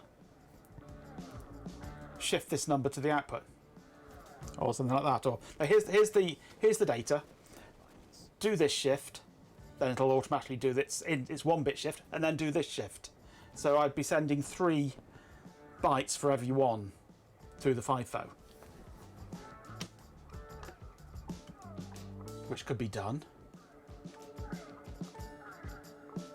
So I'd be sending the actual data, followed by an out instruction, followed by a second out instruction. And it would do 3. It would do an out to the scratch register. It would copy, do an out to the scratch register. It would then do an out from the scratch register to the ISR. It would then, it would then do the out to the pin and the in from the pin, then the out to the scratch register, to the ISR, sorry.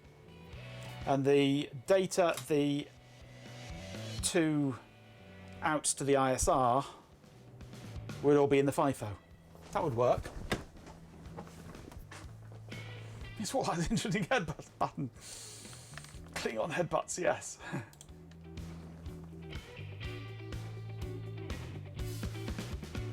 So I could either just duplicate it, 1 for each head, or I could send the instructions through the FIFO.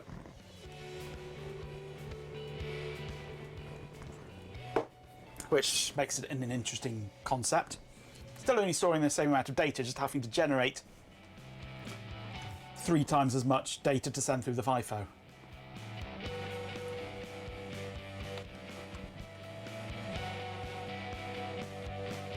So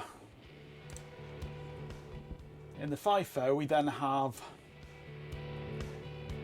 data and out of 2 and an out of 5.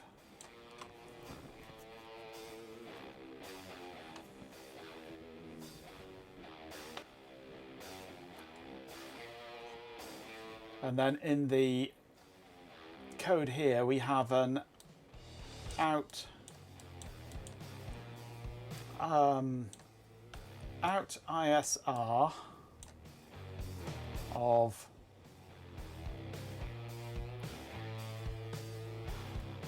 whatever, which comes from that. Then we have an out pins of 1. Then we have an... Why am I crossing out? In pins. That out pins goes to there. Then that then comes back in to here as that ins pins. Then we have an out ISR 5, which comes from that. That would work. That would definitely work. The first word would be the data.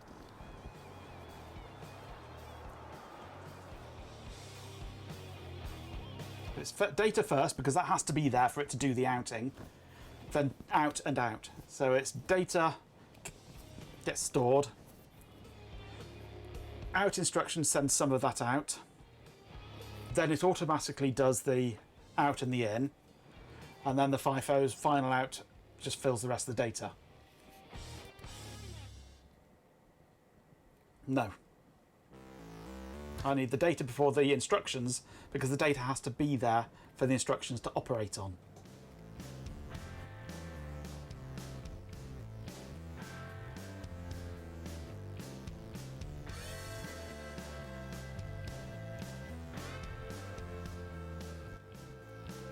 Although it wouldn't be working on the ISR. The first thing it would do actually is copy the data from the ISR into Scratch register, and then all the outs would be from the Scratch register. Actually, can I out from the out from the Scratch register? Wouldn't it be? I think out is no out only goes from there. Hang on.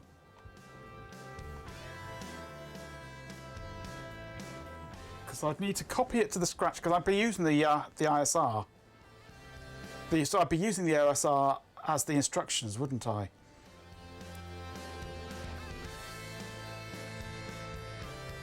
Because I can only execute basically from the OSR. So I would need the data to be first placed into a Scratch register. Then it would be an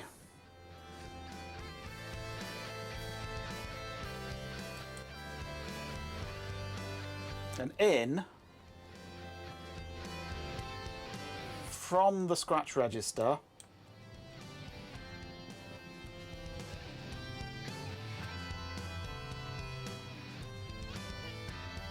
no, hang on, this is getting confusing.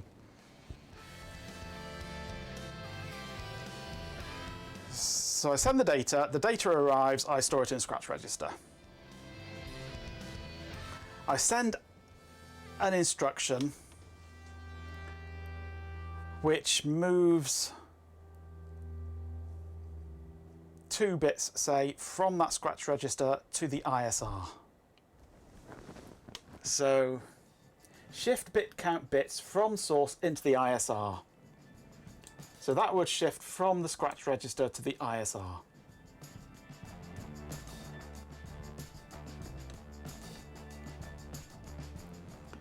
I've then got 1 bit in. I then do an out. No, not out. Is it out? No. This always comes out of the OSR.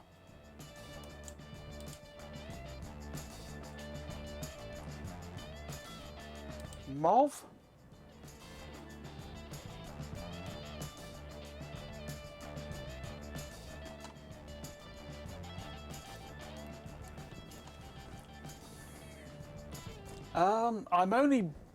I've only got 1 pin, haven't I, on here?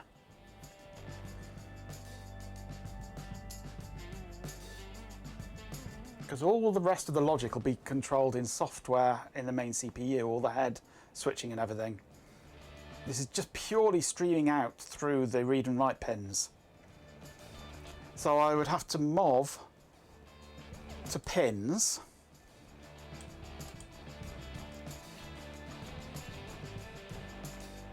To move one bit out to the only pin that it has. Well, it's got 2 pins actually, but one's the write pin and that's an input, so it shouldn't do anything if I write anyway.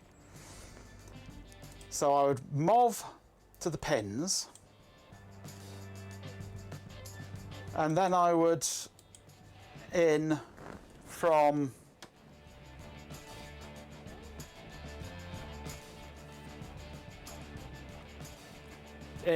the scratch register, which has still got that 1 bit in it. So it would be a 2-6, not a 2-5, because it's not having to read it. Because I'm reusing that same 1 bit again, aren't I? So it's data in X2 in X6.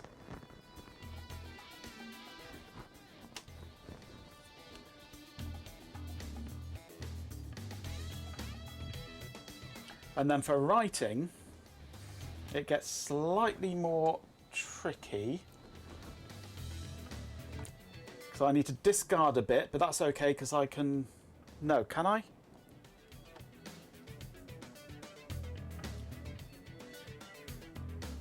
I won't be writing, I'll be... I dump it in... Yeah, I dump it into the...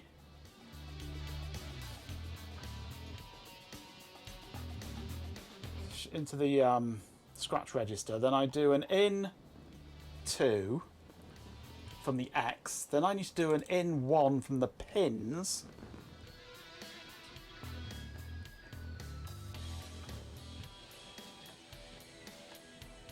actually there is another pin going in, that's the read write control pin, that's okay.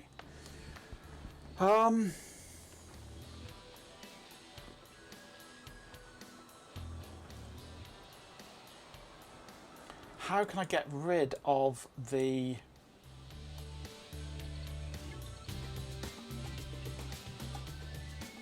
bit from the scratch register?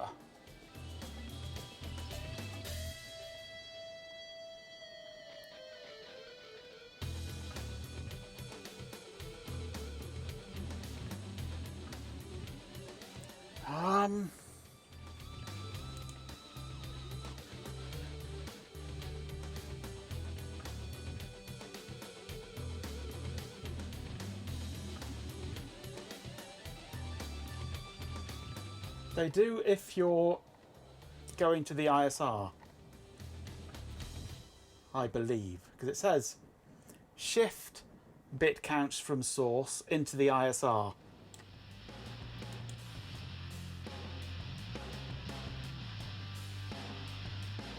Not move or copy, but shift them in.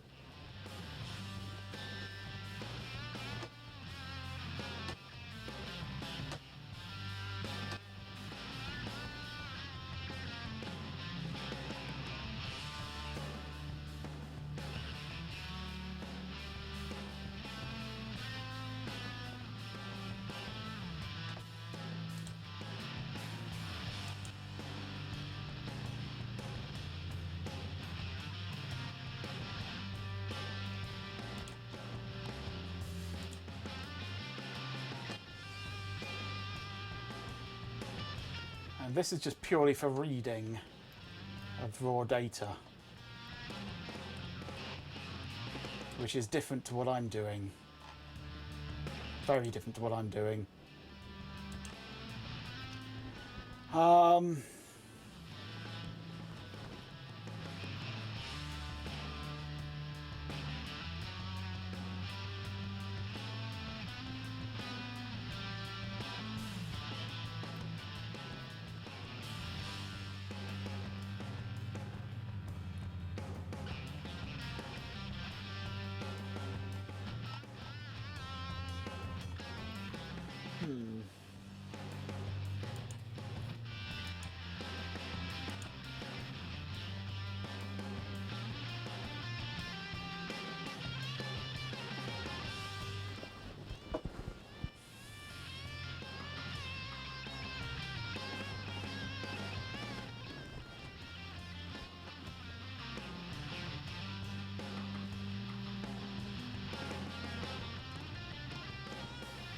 Suppose the ISR is shifted to the left or right to make room for the new data. Then the input data is copied into the gap this leaves.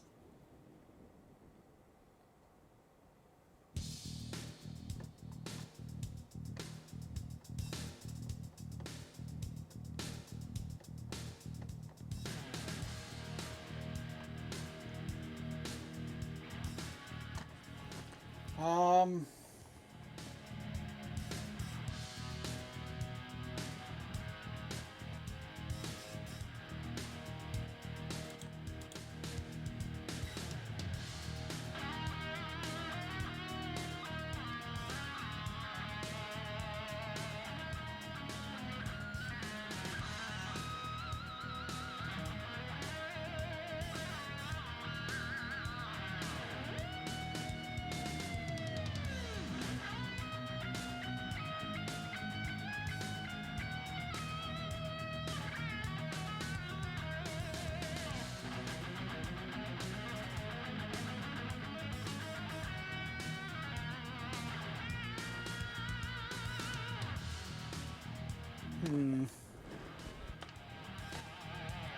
It's vague, isn't it? It seems like everyone's headbutting walls and discussing ISRs hopefully. Someone remembers to actually dump that MFM drive.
I'm not sure.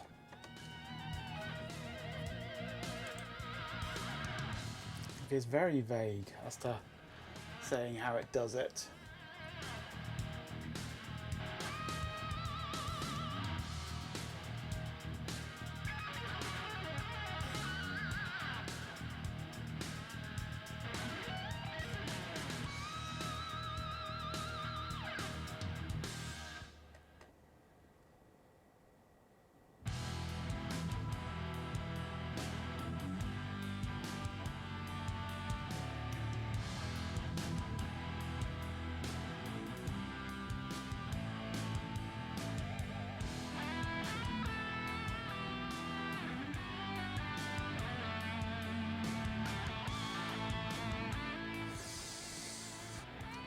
Yeah, if you read the out here,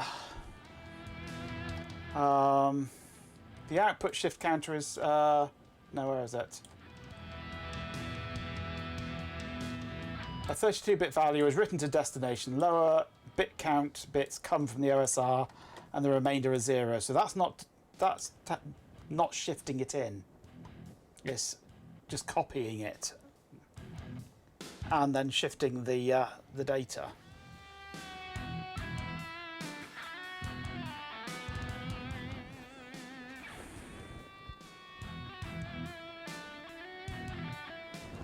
So if it's not shifting,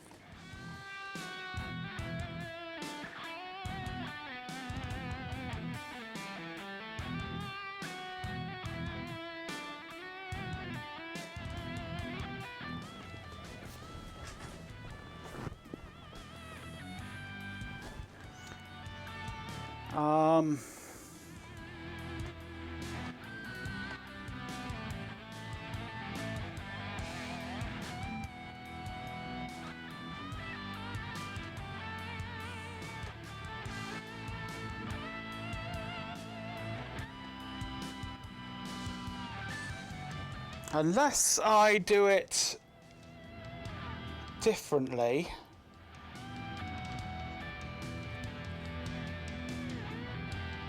I've got 3 pins. 3 pins connected to the state machine, it'll be. RD, which is the data being squirted out. WD, which is the data arriving in, and write, which is an indicator of whether it's being written or not.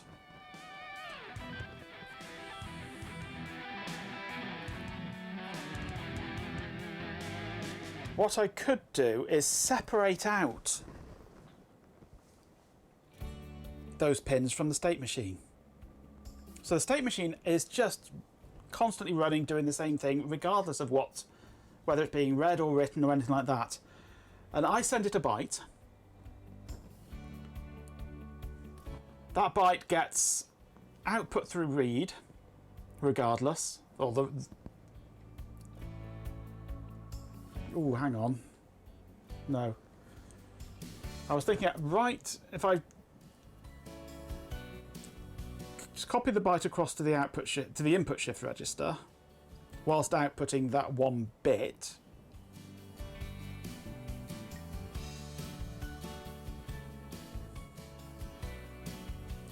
Plus 3 more bits, which are just the current state of the 3 pins.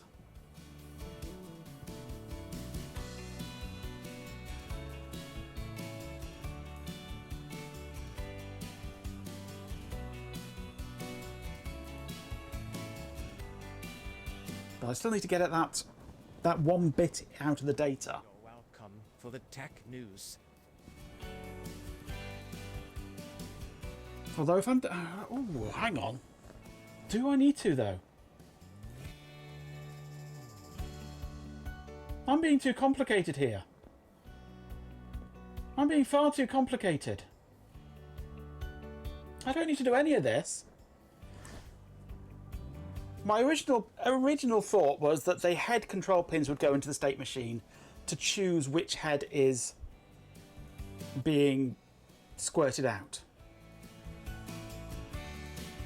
But that's not going to happen, because I'm going to have to be sending that data through the FIFO. But why? If I'm having to do that at the CPU side to decide which data is for the head, I just send that 1 bit. I don't need the other data. But, well, I do need the other data, but I don't need it I don't need it modified. I've got 32 bits to play with in a FIFO. I send it the whole byte from the memory, so that I've got that as a reference. I send it 1 bit along with it, which is the current head's value. It sends me back the byte and the status of the 3 pins. Everything else I then do make decisions on once it's arrived back through the second FIFO.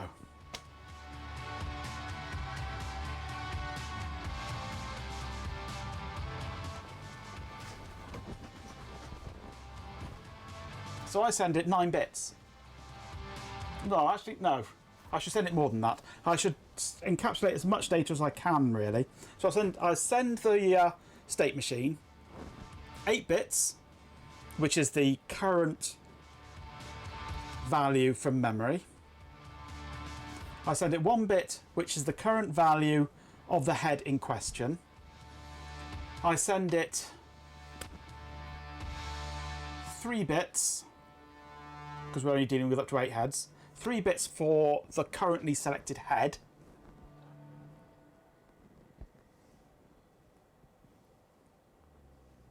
It then squirts out that 1 bit and then sends me back, because I don't care about that 1 bit coming back in again. So I would then return the 8 bits that it sent me, the 3 bits for the head selected, and the 3 bits for the 3 I/O pins. And then I look at what head it is, whether it's a write and needs modifying in code, in software, and do the changes as needed.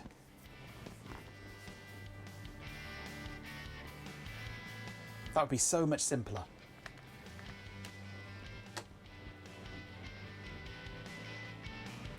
So if I have the very last bit, or the least significant bit, as the data to send out, then I can just shift that one out to the pins, shift the whole of the rest out to the ISR, and then shift the pins into the ISR. Job done.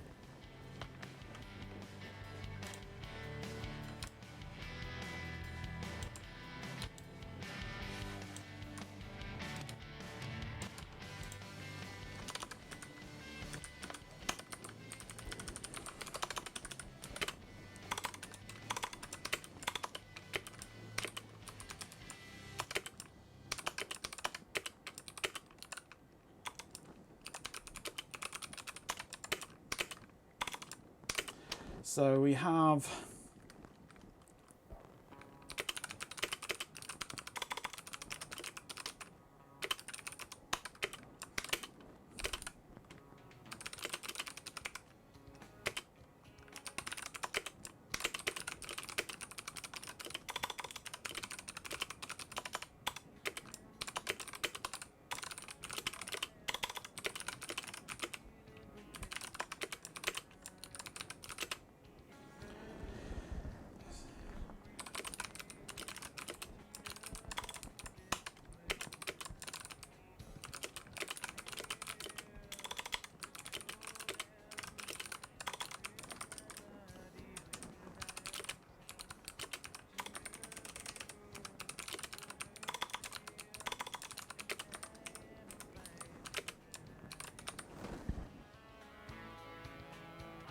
so that's basically the 3 operations every loop.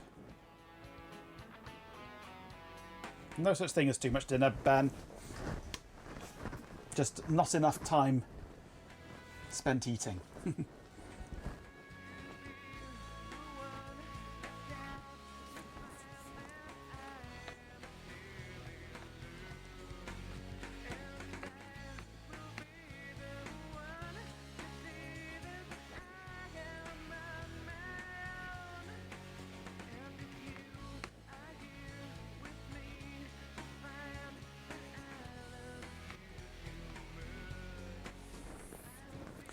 So we get one chunk of data. The first bit we shift gets sent out. The rest of the data gets sent back to the host. 3 pins get sent back to the host. And then we repeat. That is very quick, very simple.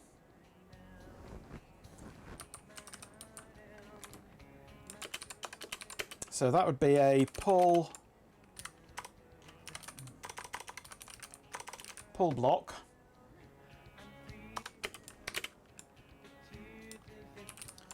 out pins 1, out ISR 11, in pins 3.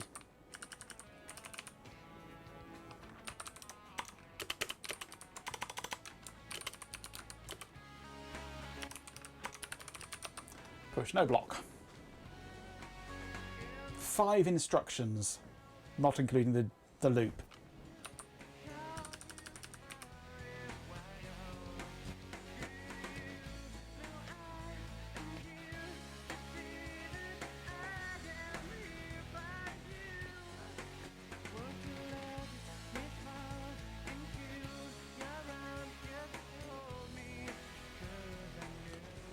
Does it mean my recirculation logic gets a lot trickier which might make it too slow to run in the time available. Well, all I'm doing is, if this bit is set, then set this bit into there.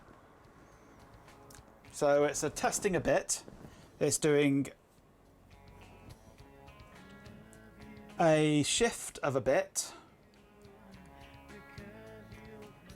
and then either a clearing or a setting of that bit, basically.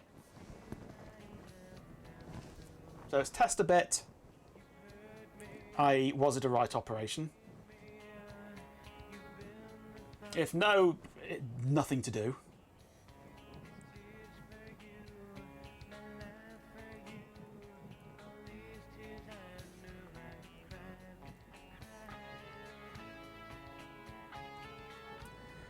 I mean, I can shift one. Well, I'd be. I'd have to shift the 8 bits to the right to get them into 8 bits before placing it. Oh yeah, because it's coming through the 5. I was originally just going to use DMA to just dump it straight into memory, but I can do it. It's going through a FIFO, so there's a bit of buffering there. So I can just do it in software. It's dual core this. I can have one core dedicated purely to reading from the FIFO, storing it in memory. And it can be then done with actually just with one buffer, and I can actually have twice as many heads theoretically. I wouldn't need the 2 buffers, because I could just be modifying the 1 buffer. It's 150 megahertz or something, 154 megahertz, this chip. And it needs to function at 20 megasamples per second to get 10 megahertz data rate. So it is going to be tight. It is going to need to be very tightly written.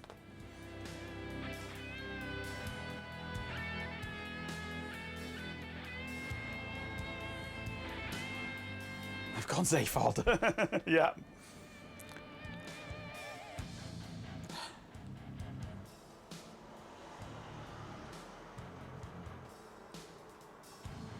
Yeah, it can probably run pretty damn quick.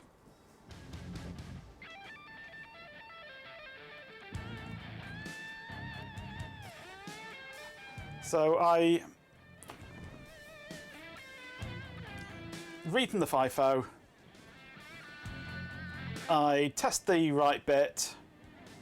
If it's not set, or if it is set, then I shift the written data up to the right place depending on the heads value. Then either AND it with the inverse or it with the, well, I'd clear out that bit and then just optionally set it if it needs it. Then shift the 8 bits down and store it into the buffer at the current index. And just pray that the index don't drift.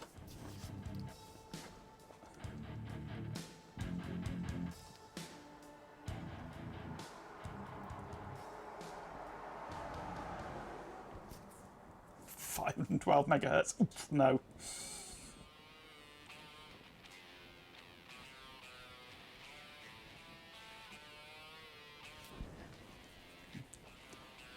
I'm sure I've seen them running at like 240 megahertz on the original ones. These will probably go a bit quicker because the base clock speed of these is slightly quicker than the originals. So it probably can go pretty ludicrously quick.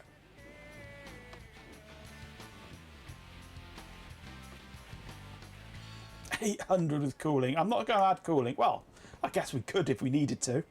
Little tiny heatsink and fan on it. Or a little tiny heatsink with a great big fan next to it.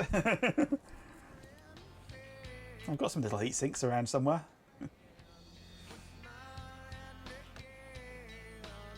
water cool it, yeah. 200 is within spec, yeah.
We've got 32 bits to play with. I've used 12, which leaves us with 20 bits.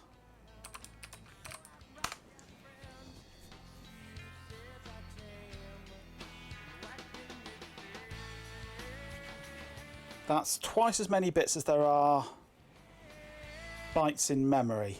So theoretically, I could also have in the FIFO data the index in memory that this data is from, to prevent it from ever drifting and getting corrupted. So I could have 20 bits of address, 8 bits of data, 3 bits of head, 1 bit of data. And the same coming back in.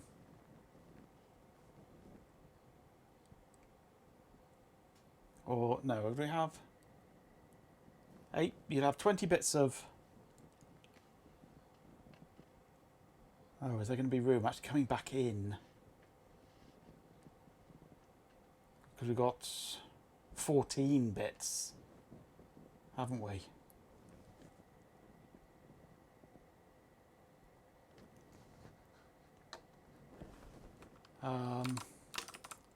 This song seems to have a dead bit at the end of it. No, it seems to have crashed. What's going on here?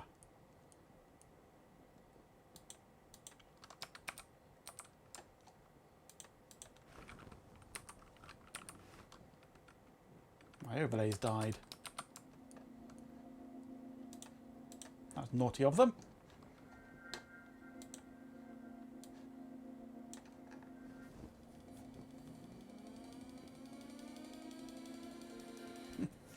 And thank you very much for the bits, G-Pin. Because the overlays crashed. And maybe it was you that crashed them, you bar steward. Thank you very much for the 32 bits. I end up with 2 bits spare. I can get a shave and a haircut. Blame the bot. Absolutely. So if I've got 14 bits coming back in, that's 18 bits of address. Oops.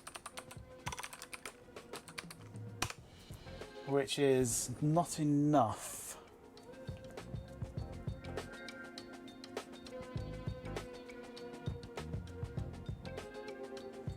Although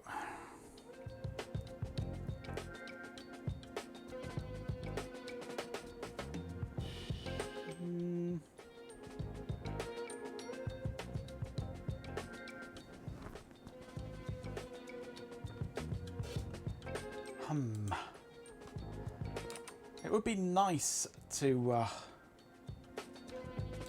have the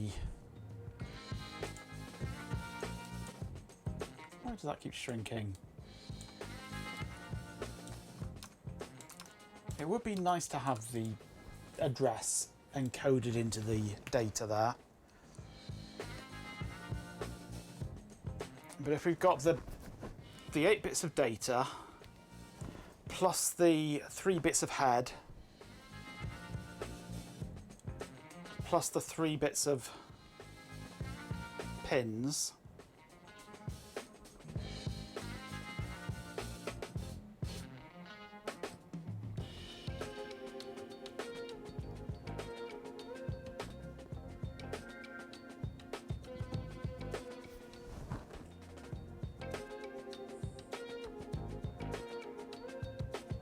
maybe it's cold.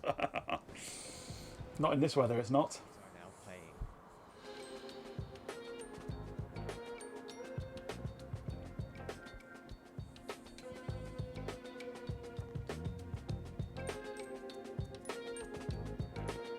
playing.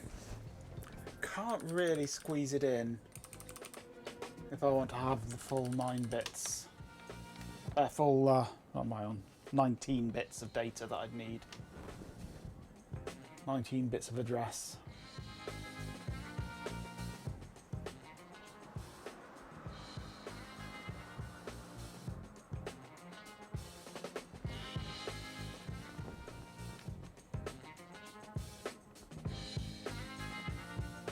Haribo or Mars bar probably don't count as dessert. Well, you can take the Mars bar and you can stick it into some ice cream. And then it's a dessert.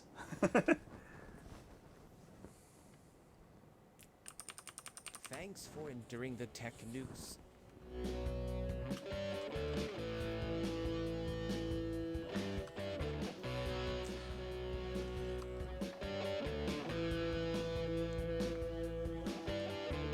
It's cloning an MFM drive, or it's emulating an MFM drive. And an MFM drive has discrete platters.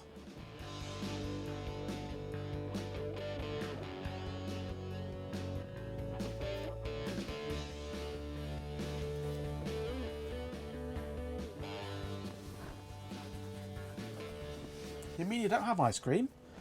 You unlucky sod, you.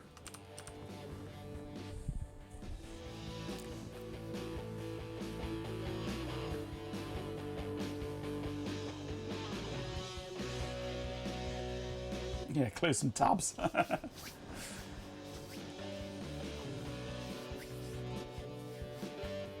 I could limit it to 4 heads rather than the 8 heads, which means I'm only dealing with 4 bits of data and 2 heads, 2 head bits.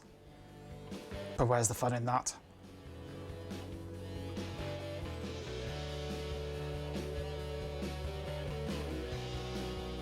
Or do I open it right the way up?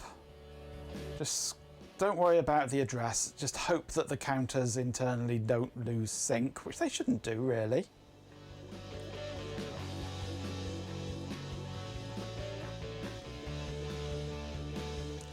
And then I could actually... No, I think I'd actually be able to deal with 16 heads, but I don't think I've got the memory for that. Might have.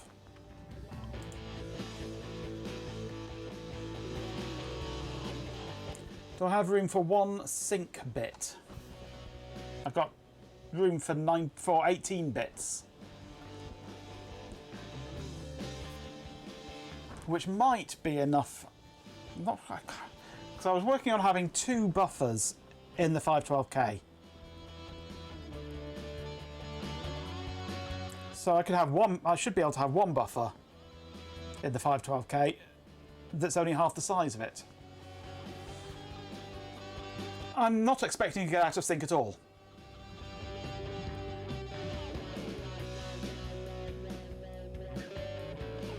But I just like to be sure. To protect against the eventuality that it might in some way get out of sync, though I don't know quite how it would. If for every byte that I write to the FIFO, I should get 1 back in from the other FIFO. So and they should stay in sync, but who knows? Who actually knows?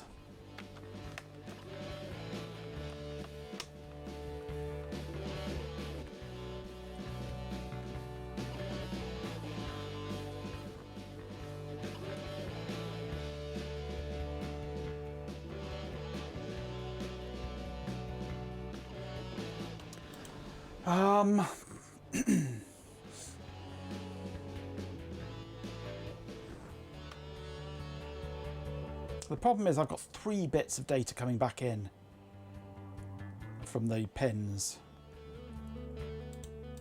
I can't say read only from these pins. I can only... When I do an in, shift bit count bits from the source to the input shift register. Source pins. So I could read just the first 2 pins, but I need all 3 of the... I actually need to check the... Check my pin out, actually.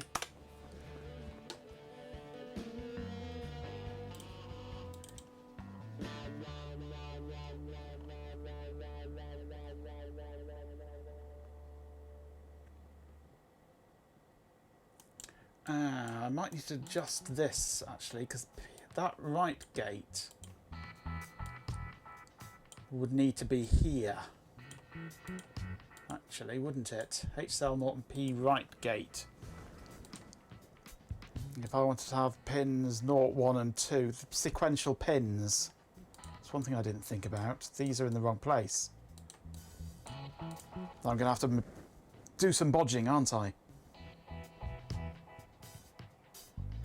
To shift these 3 down.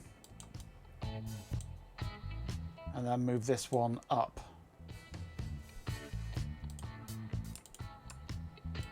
That's unfortunate.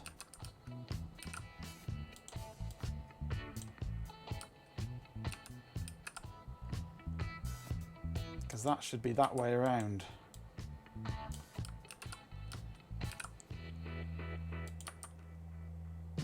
In order for those 3 to be all together.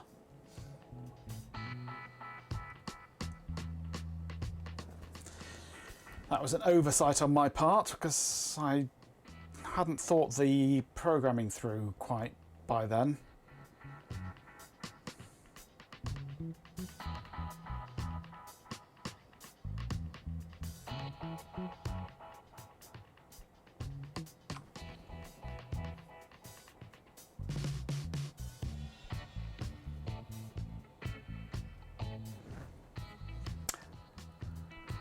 I might want the index one actually as well, thinking about it.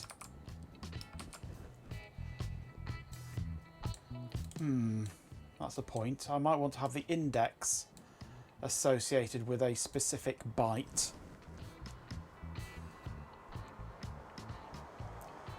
Just for IO assignment reasons, yeah, you want them contiguous. So I might actually want to have the first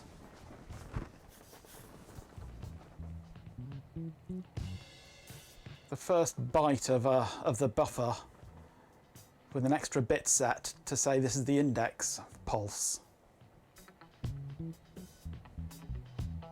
or the first 3 or 4 set for an index pulse.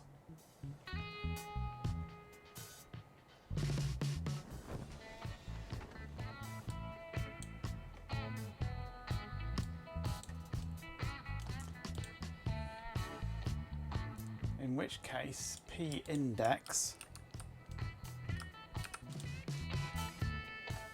would want to be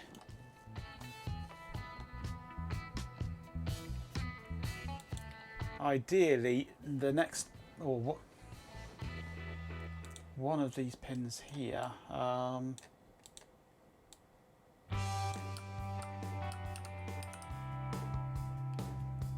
So those would go down.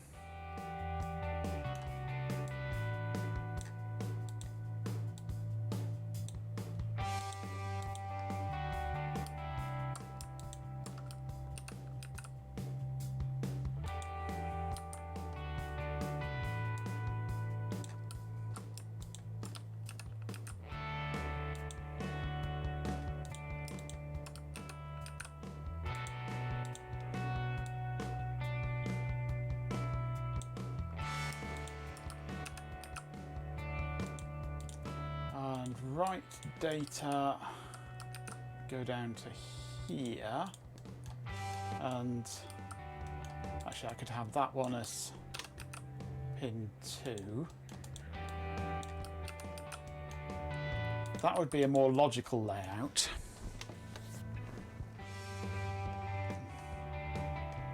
Another week of board layout streams. So it's just a bit of swapping around of pins. So then I've got 2 there for, I can output 2, do an out of 2 for index and data output.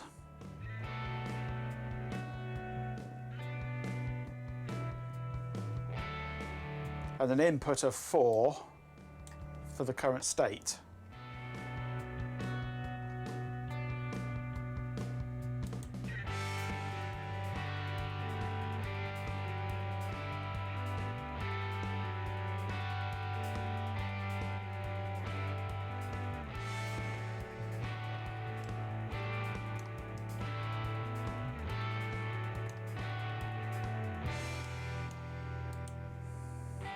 That would be a more logical layout.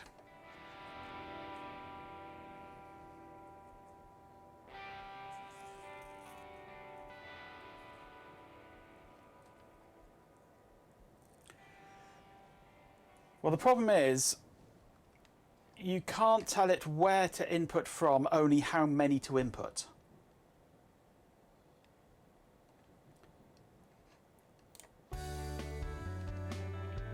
Shift bit counts from the source into the input shift register. The source is pins. So you can shift bit count, number of bits from the pins, starting at pin 0. Or your pin 0, your offset pin 0 in here. So that would have to, in order to read those, I would have to be reading those ones as well. I would be reading 4 pins to get to those 2. If I wanted to write just those 2, I'd be writing 2 bits. If I swapped them over, then I'd have to write 4 bits to get to those 2 bits.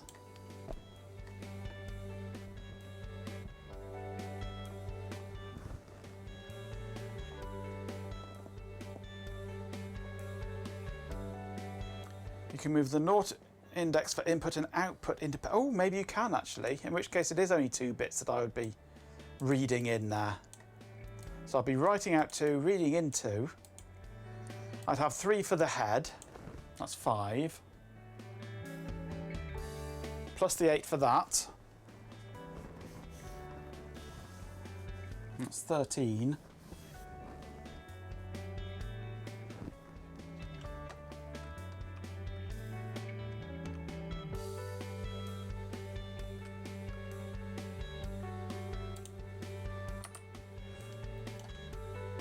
So we've got 2 bits of data either direction, 3 bits of head,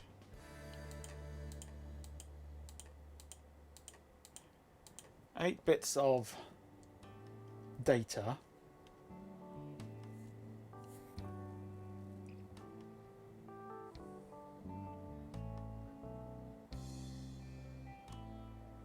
which is 16, 17, 18, 19. Which is enough. That would work. So I could have 19 bits of address, 8 bits of data, 3 bits of head, 2 bits of pins.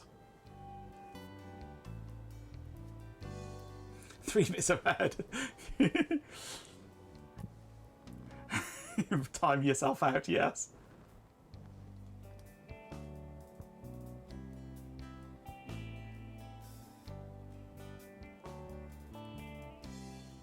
Four separate GPIO bases for in-out set and side set. I was forgetting about side set. They're useful, they are. Good for clock signals. Yeah, that would work then. Because you've got 19 bits of address. 8, 3 and 2.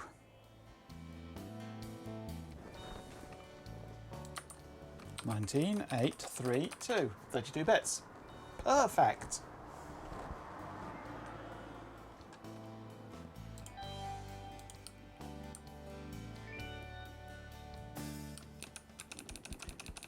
But it still means that this is wrong. Because I would need index and right gate up here with these in some way.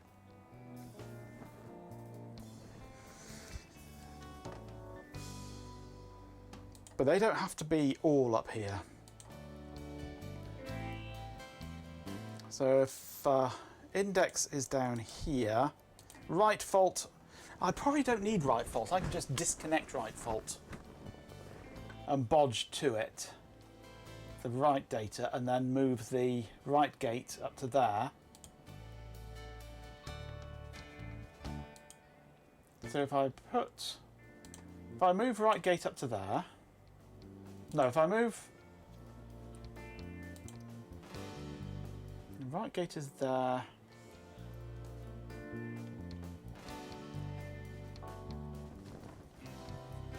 So I need indexes there. Right fault. If I move D out down to right fault, and right gate up to D out, right fault could then go on right gate. Or if I go index ready, just thinking of the minimum amount of changes.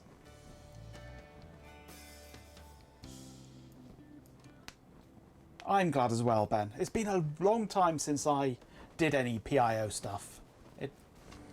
I have done a lot of it in the past, but it has been a while. I've even wrote my own PIO library and PIO management thing for having multiple PIOs spread across different blocks and things like that. Allocating proper space for fitting multiple PIOs in and things like that.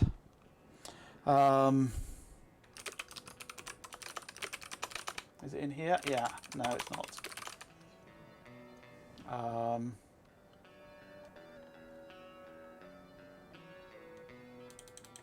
No, I haven't got it checked out at the moment, have I?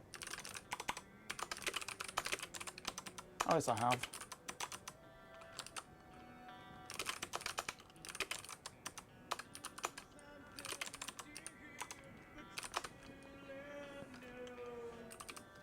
My own PIO library.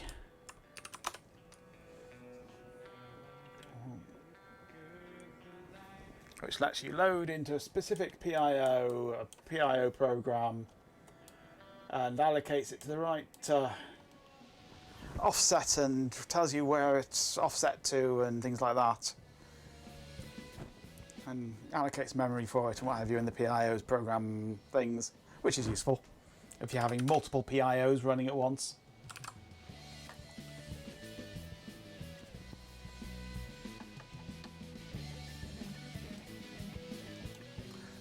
So yeah, if I have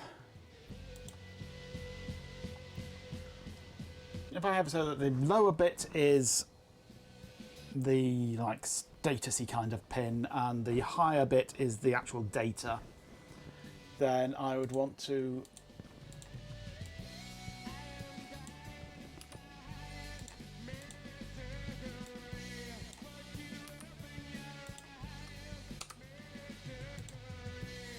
move, oh, come here. I don't like this program.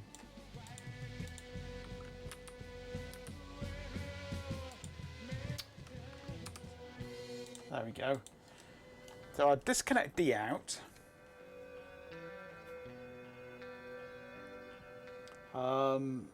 Right gate.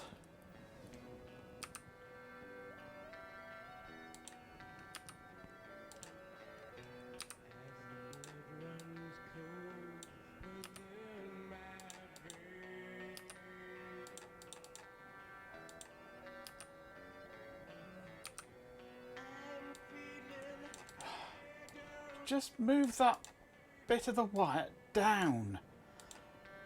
If I go move, it moves the whole bloody wire. If I go grab, there, that worked that time.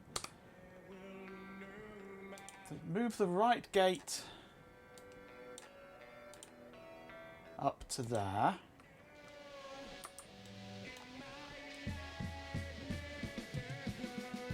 I just want to keep the bit ordering the same in the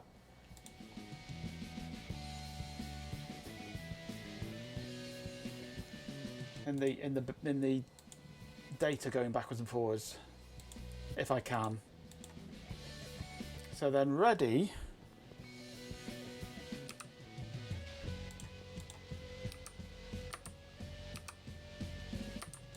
Advertisements are starting.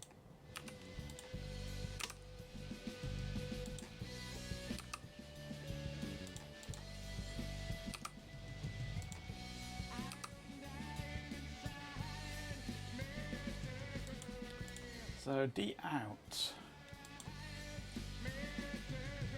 needs to then go down to this pin here, which means that ready can then go up to here,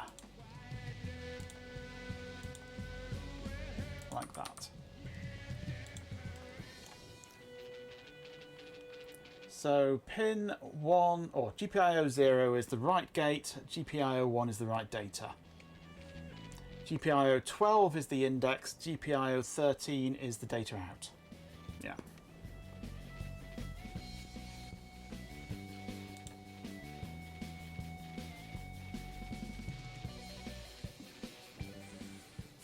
It's French EDA software known to man.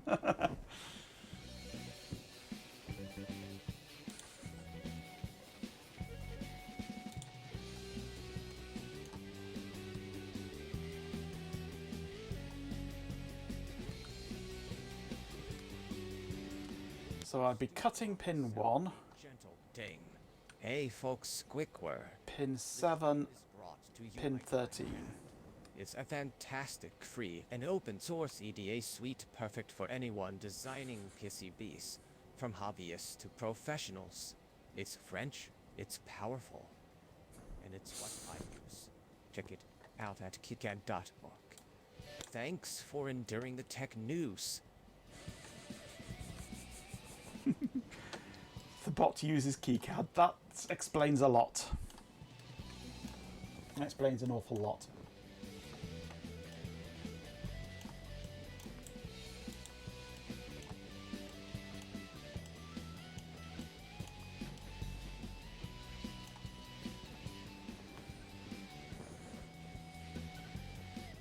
So bodging should be relatively easy anyway. Just need to cut GPIO 0, pin 1, isolate that. Cut pin 7 to isolate that. And cut pin 17 to isolate that. And then just run some wires from the chips that these signals come from.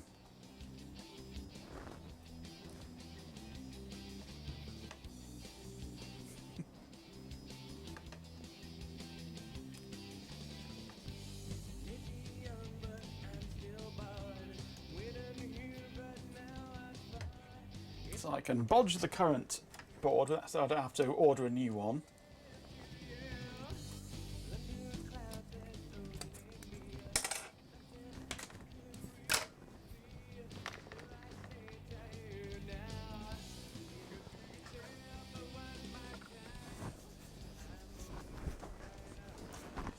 So pin 1 came from D out. D out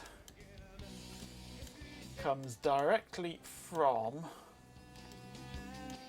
this chip up here, which is U2.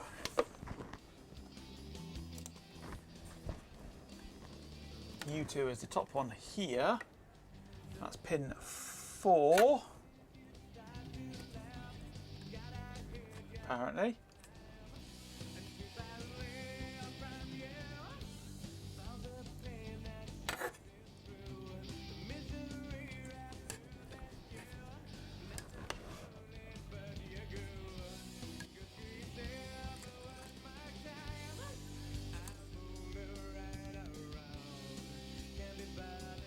Is it?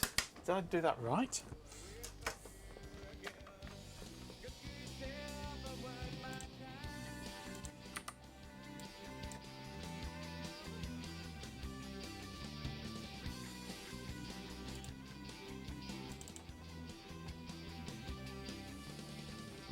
Yeah, that's pin 4 there. I thought it was. So I would basically cut this trace here. Then I can run a wire from there to where it needs to go.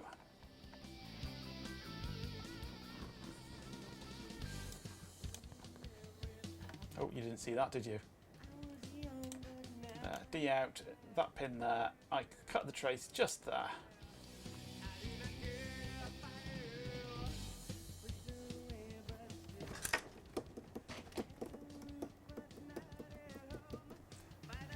That's awfully close there, isn't it? I hope that didn't touch.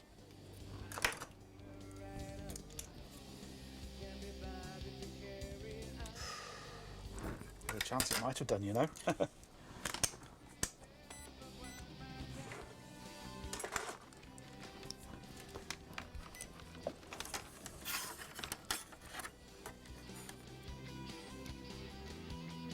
No, it didn't. That's fine.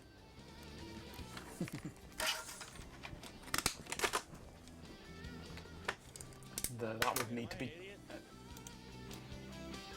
Oh, I'm an idiot.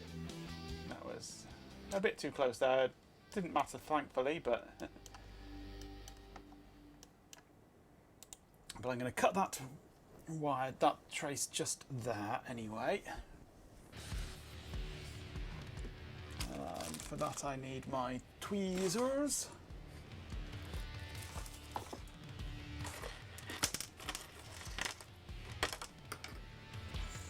And my good glasses.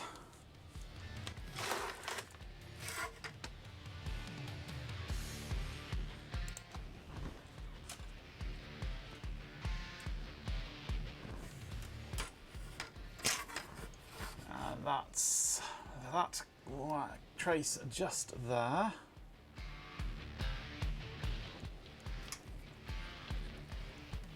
That one just there. Be cutting.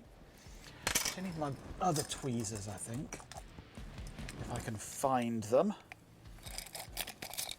There. Slightly sharper tweezers, these.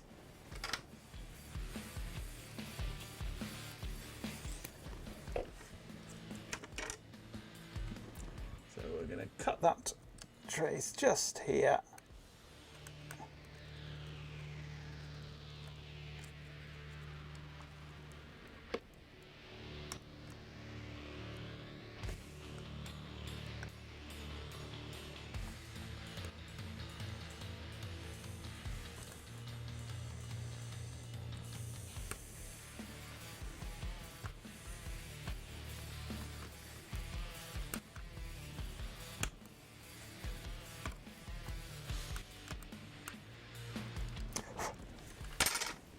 There we go. Trace cut. Pot isn't even windscreen. I am not too flour.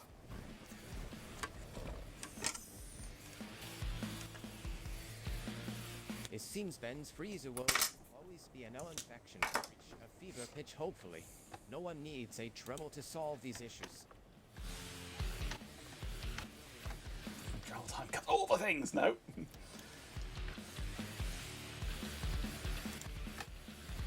So the other one we need to then do is pin 7, which normally goes to PWR gate, which comes from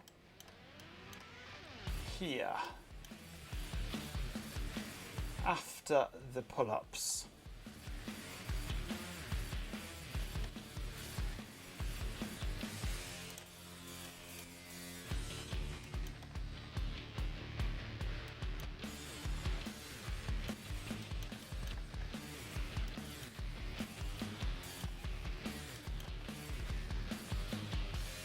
PWR gate is that one there.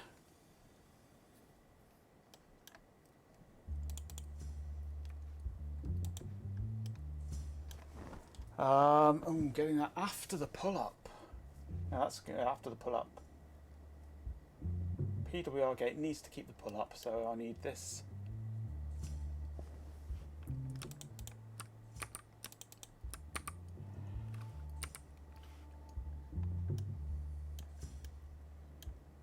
tricky to get to that. Maybe I can just go on the underside of here for it, where it goes into the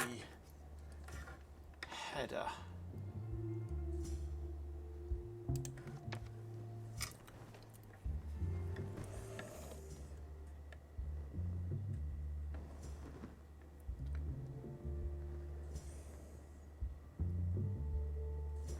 So that's that. This way around, aren't we? So, is that right? Yeah, we're reversed, we're flipped over, aren't we? So that's that pin there, with a ground underneath it. That means that's the pin there. So if I just cut it there, that should be, yeah, that's the pin there, isn't it? So let's cut that there.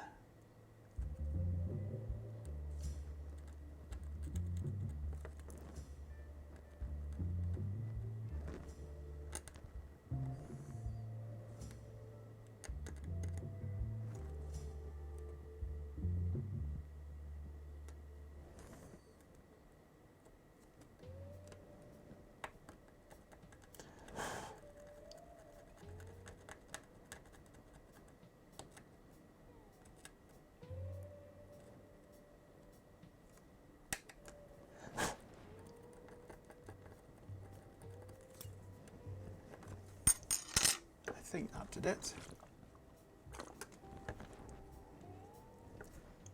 Yeah, that's broken.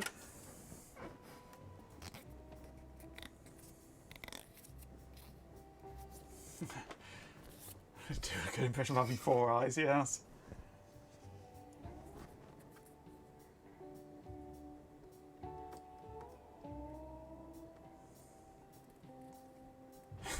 You mean that lightning bolt? Well, yeah, that's how lightning bolts actually do. The electrons can go. You can ground to cloud lightning. Yeah, it happens. Okay, the next one I need to do is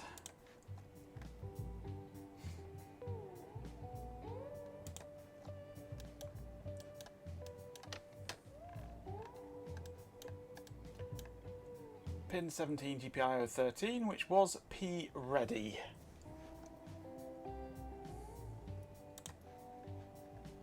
P ready.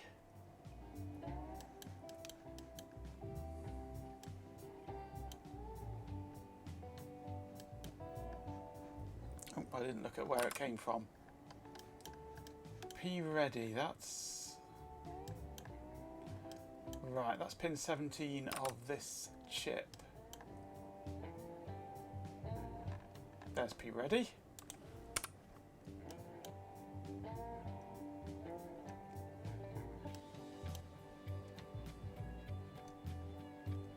Which just goes straight down through there. A nice short one.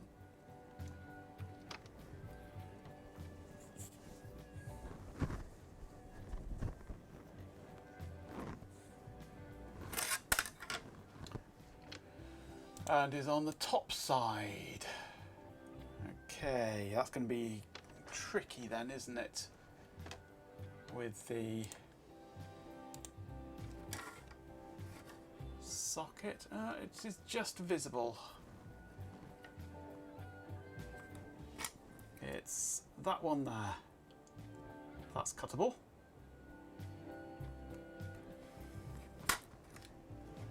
Put my other eyes on. P ready? No, not yet. No, not ready for P.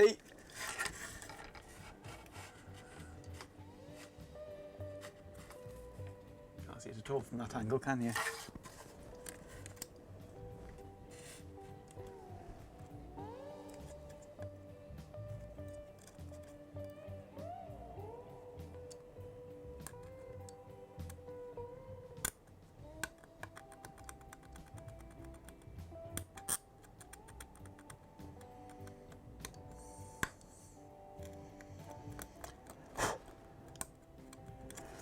Get it?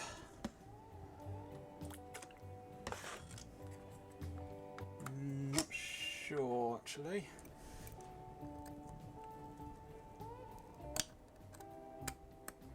think it has.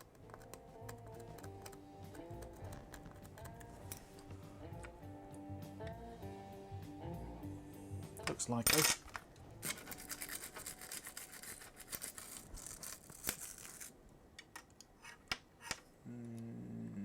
Can't tell. I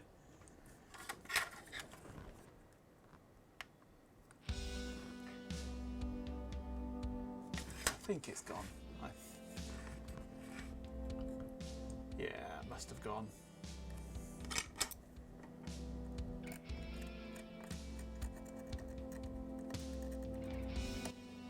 Yeah, that's definitely open. Yeah, okay.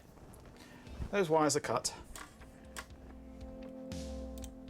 Or traces, rather. Eyes on target.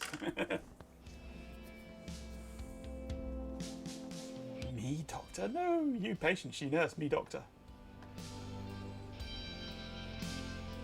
Werewolf. Their wolf. Their castle.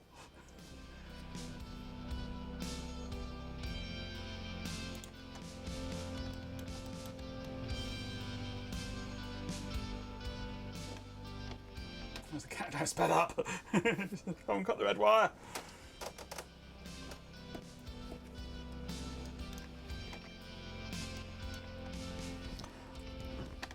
Okay, so now it's bodge time. Yellow, green or orange for oil 3.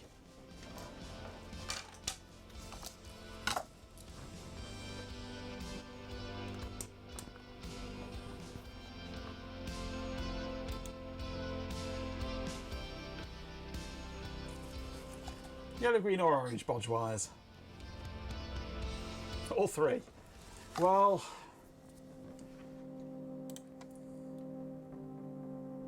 there are 3 wires to bodge, so yeah, let's do all 3. Starting with the green. Green's camouflaged.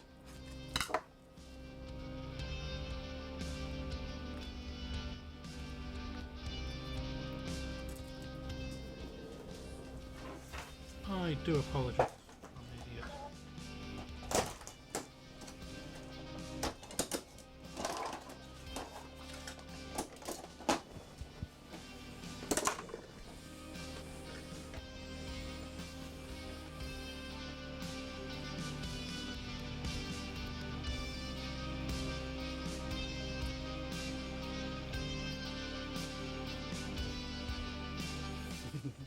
Ben redeemed Ben, yep.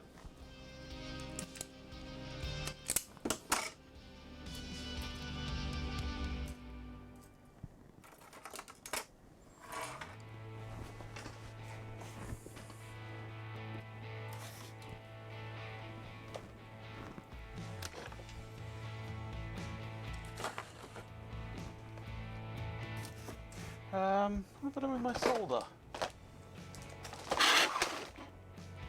Oh, there it is, right in front of me. No redemption for you, no. Afraid not.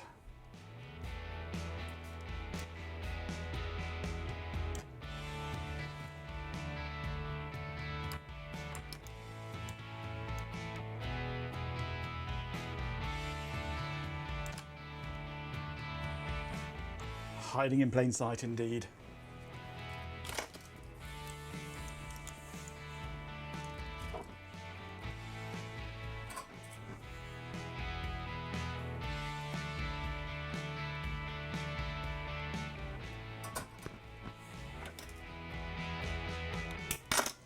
Okay, so this is GPIO 0, which is that pin there, which was going to D out.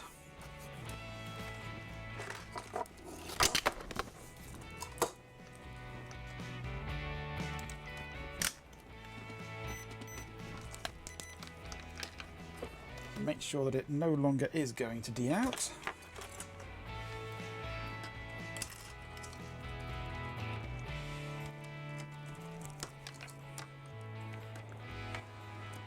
It's not going to D out. Let's make sure it's not going to anywhere else, just to be on the safe side.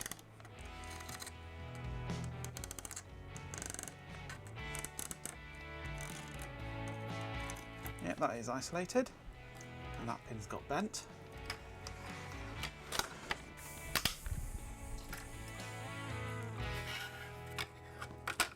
So this pin here, and this needs to go to right gate. Are now playing.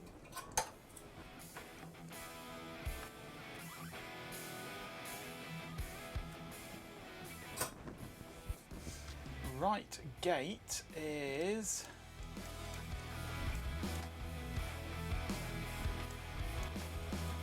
pin 9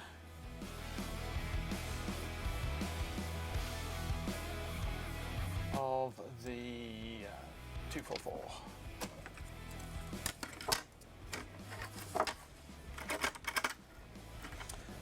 One, two, three, 4, 5, 6, 7, 8, 9. Penultimate on the left side, which is then the right side here. So we're going to that pin there.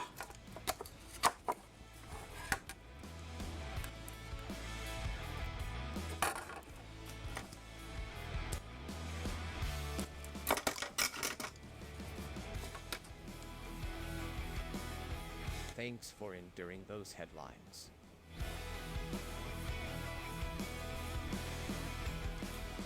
And that one should be the one that I've disconnected.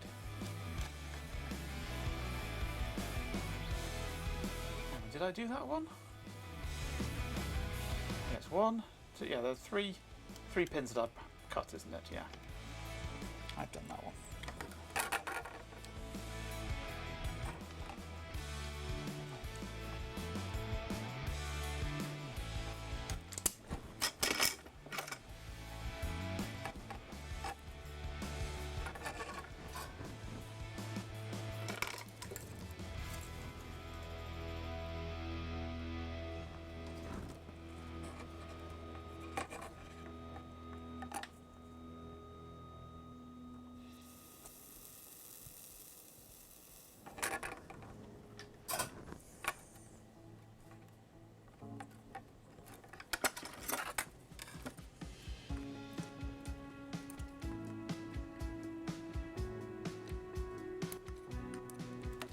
Okay, green one in place.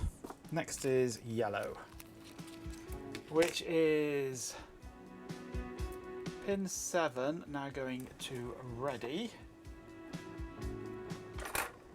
or should I say to be ready.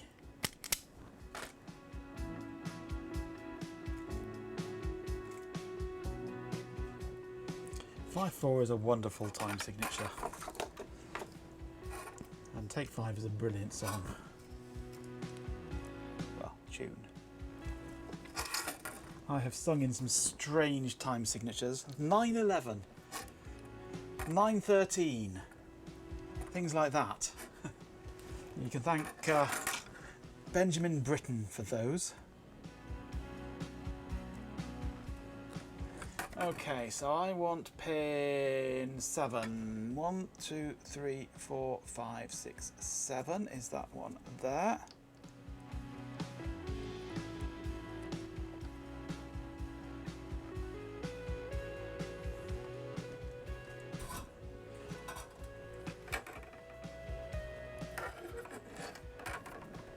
Okay, P ready is from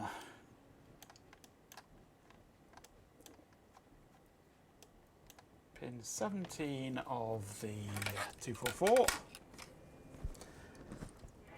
1, 2, 3, 4, 5, 6, 7, 8, 9, 10, 11, 12, 13, 14, 15, 16, 17. Fourth one down from the top on this side. That's that one there.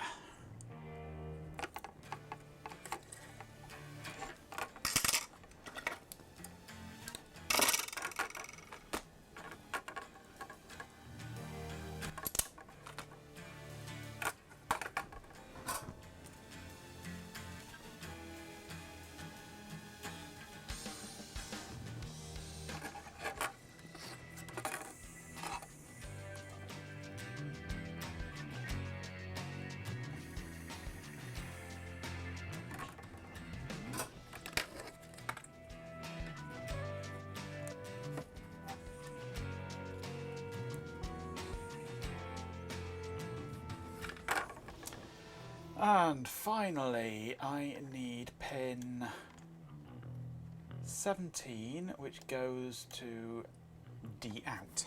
I know where D out is. D out is there. So 17 to there. And we're on orange now.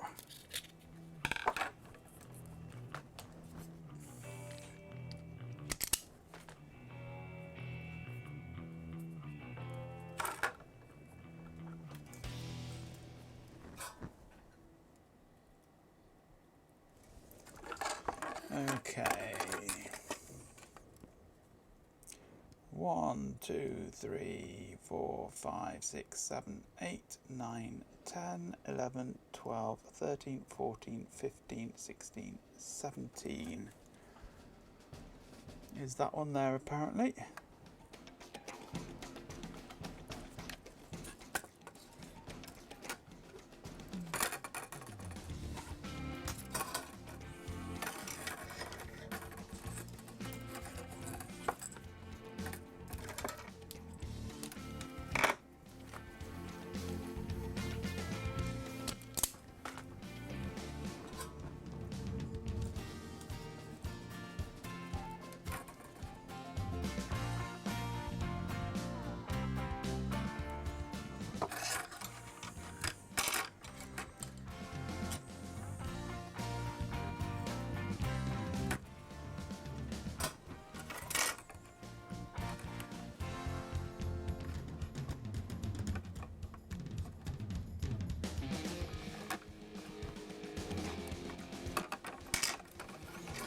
Right, bodges in place.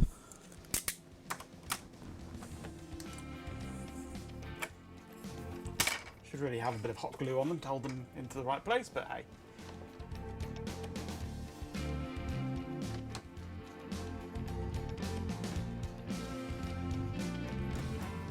Take 10 on it.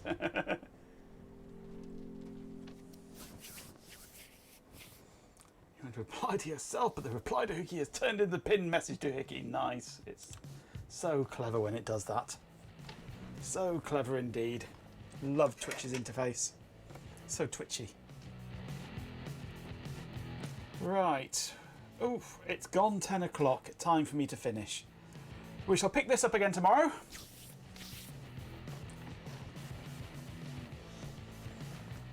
And we might actually get it doing something more than just blinking an LED. It's going to be a while before we actually have data going in and out. I turned into a pumpkin 9 minutes ago, absolutely. No, I turned into a pumpkin 20 years ago, 30 years ago. We'll pick this up tomorrow with 100 of Ben's tabs. Damn, yeah. I'm good. Right. Time for me to finish off. Where's my buttons gone? They're down there now. Right. Well, thank you very much for joining me. We're kind of getting some progress with this. It's blinking an LED and we've rewired bits of it.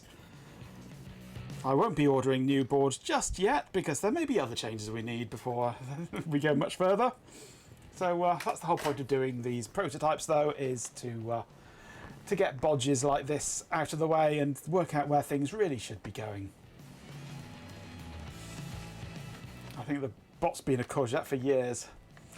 So tomorrow's plan for it, I mean, it's down to firmware now, and that's scaring me, to be honest. I'm going to need to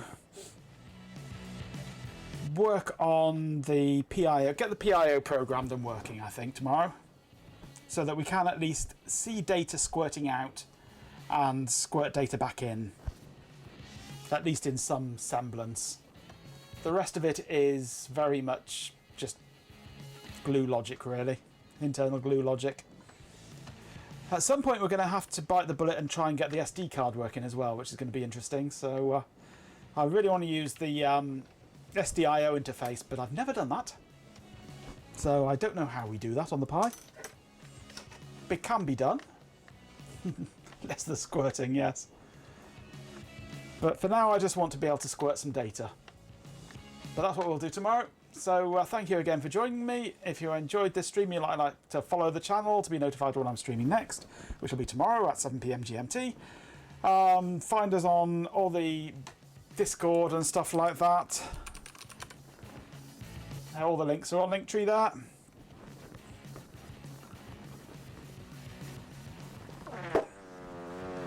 And of course, Ben should be streaming tomorrow, I assume. And Ben, one of our beloved mods, you can tip them there if you like. Or you can tip them into the river. Are you streaming tomorrow at 9:30, Ben, with a bit more LA50? If Ben can find his table. See if we can get the carriage moving on your LA50, which would be nice. If you don't get waylaid by decorating, that's the plan. Good, good, good. I should see you then. Right.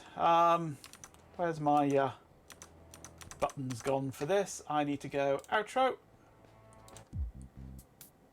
And we'll see what happens. Thank you again for joining me. I'll see you tomorrow. In a bit, the bot should pop up. I have a hard deadline of this weekend to get the study painted. The bot get all wordy. Go on, bot. LA50 and LD50.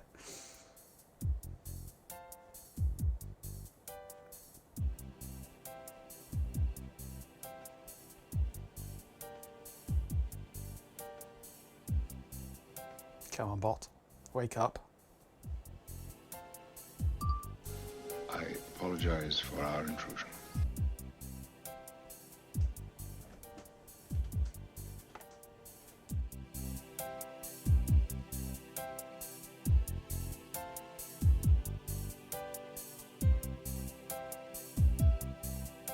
Here he comes. Alright folks, that's a wrap for today's stream.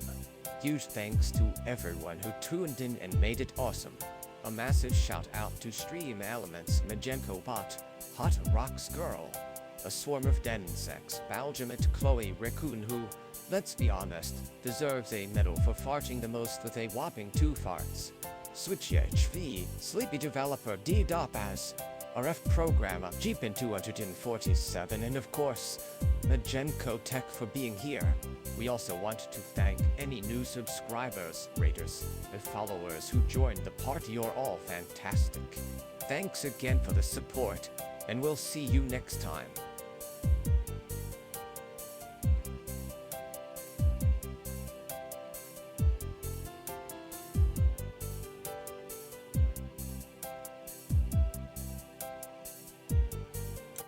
We do love mouse byproducts in printers.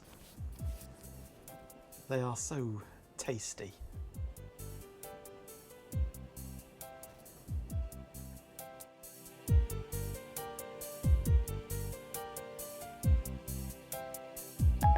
Computer, freeze program.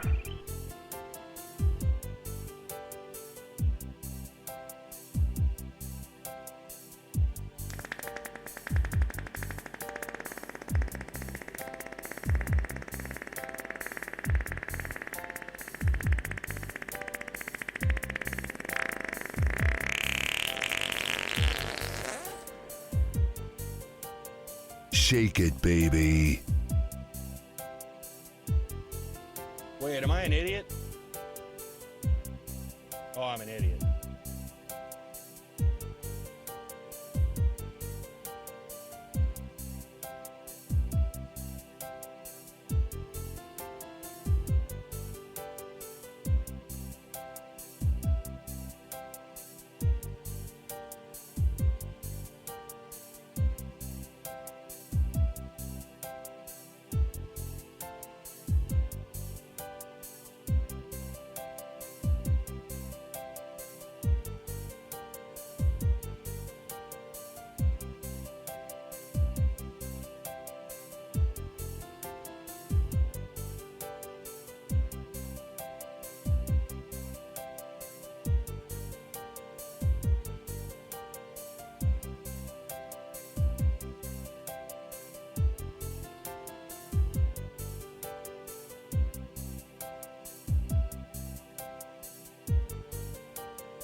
Wait, am I an idiot? Oh, I'm an idiot.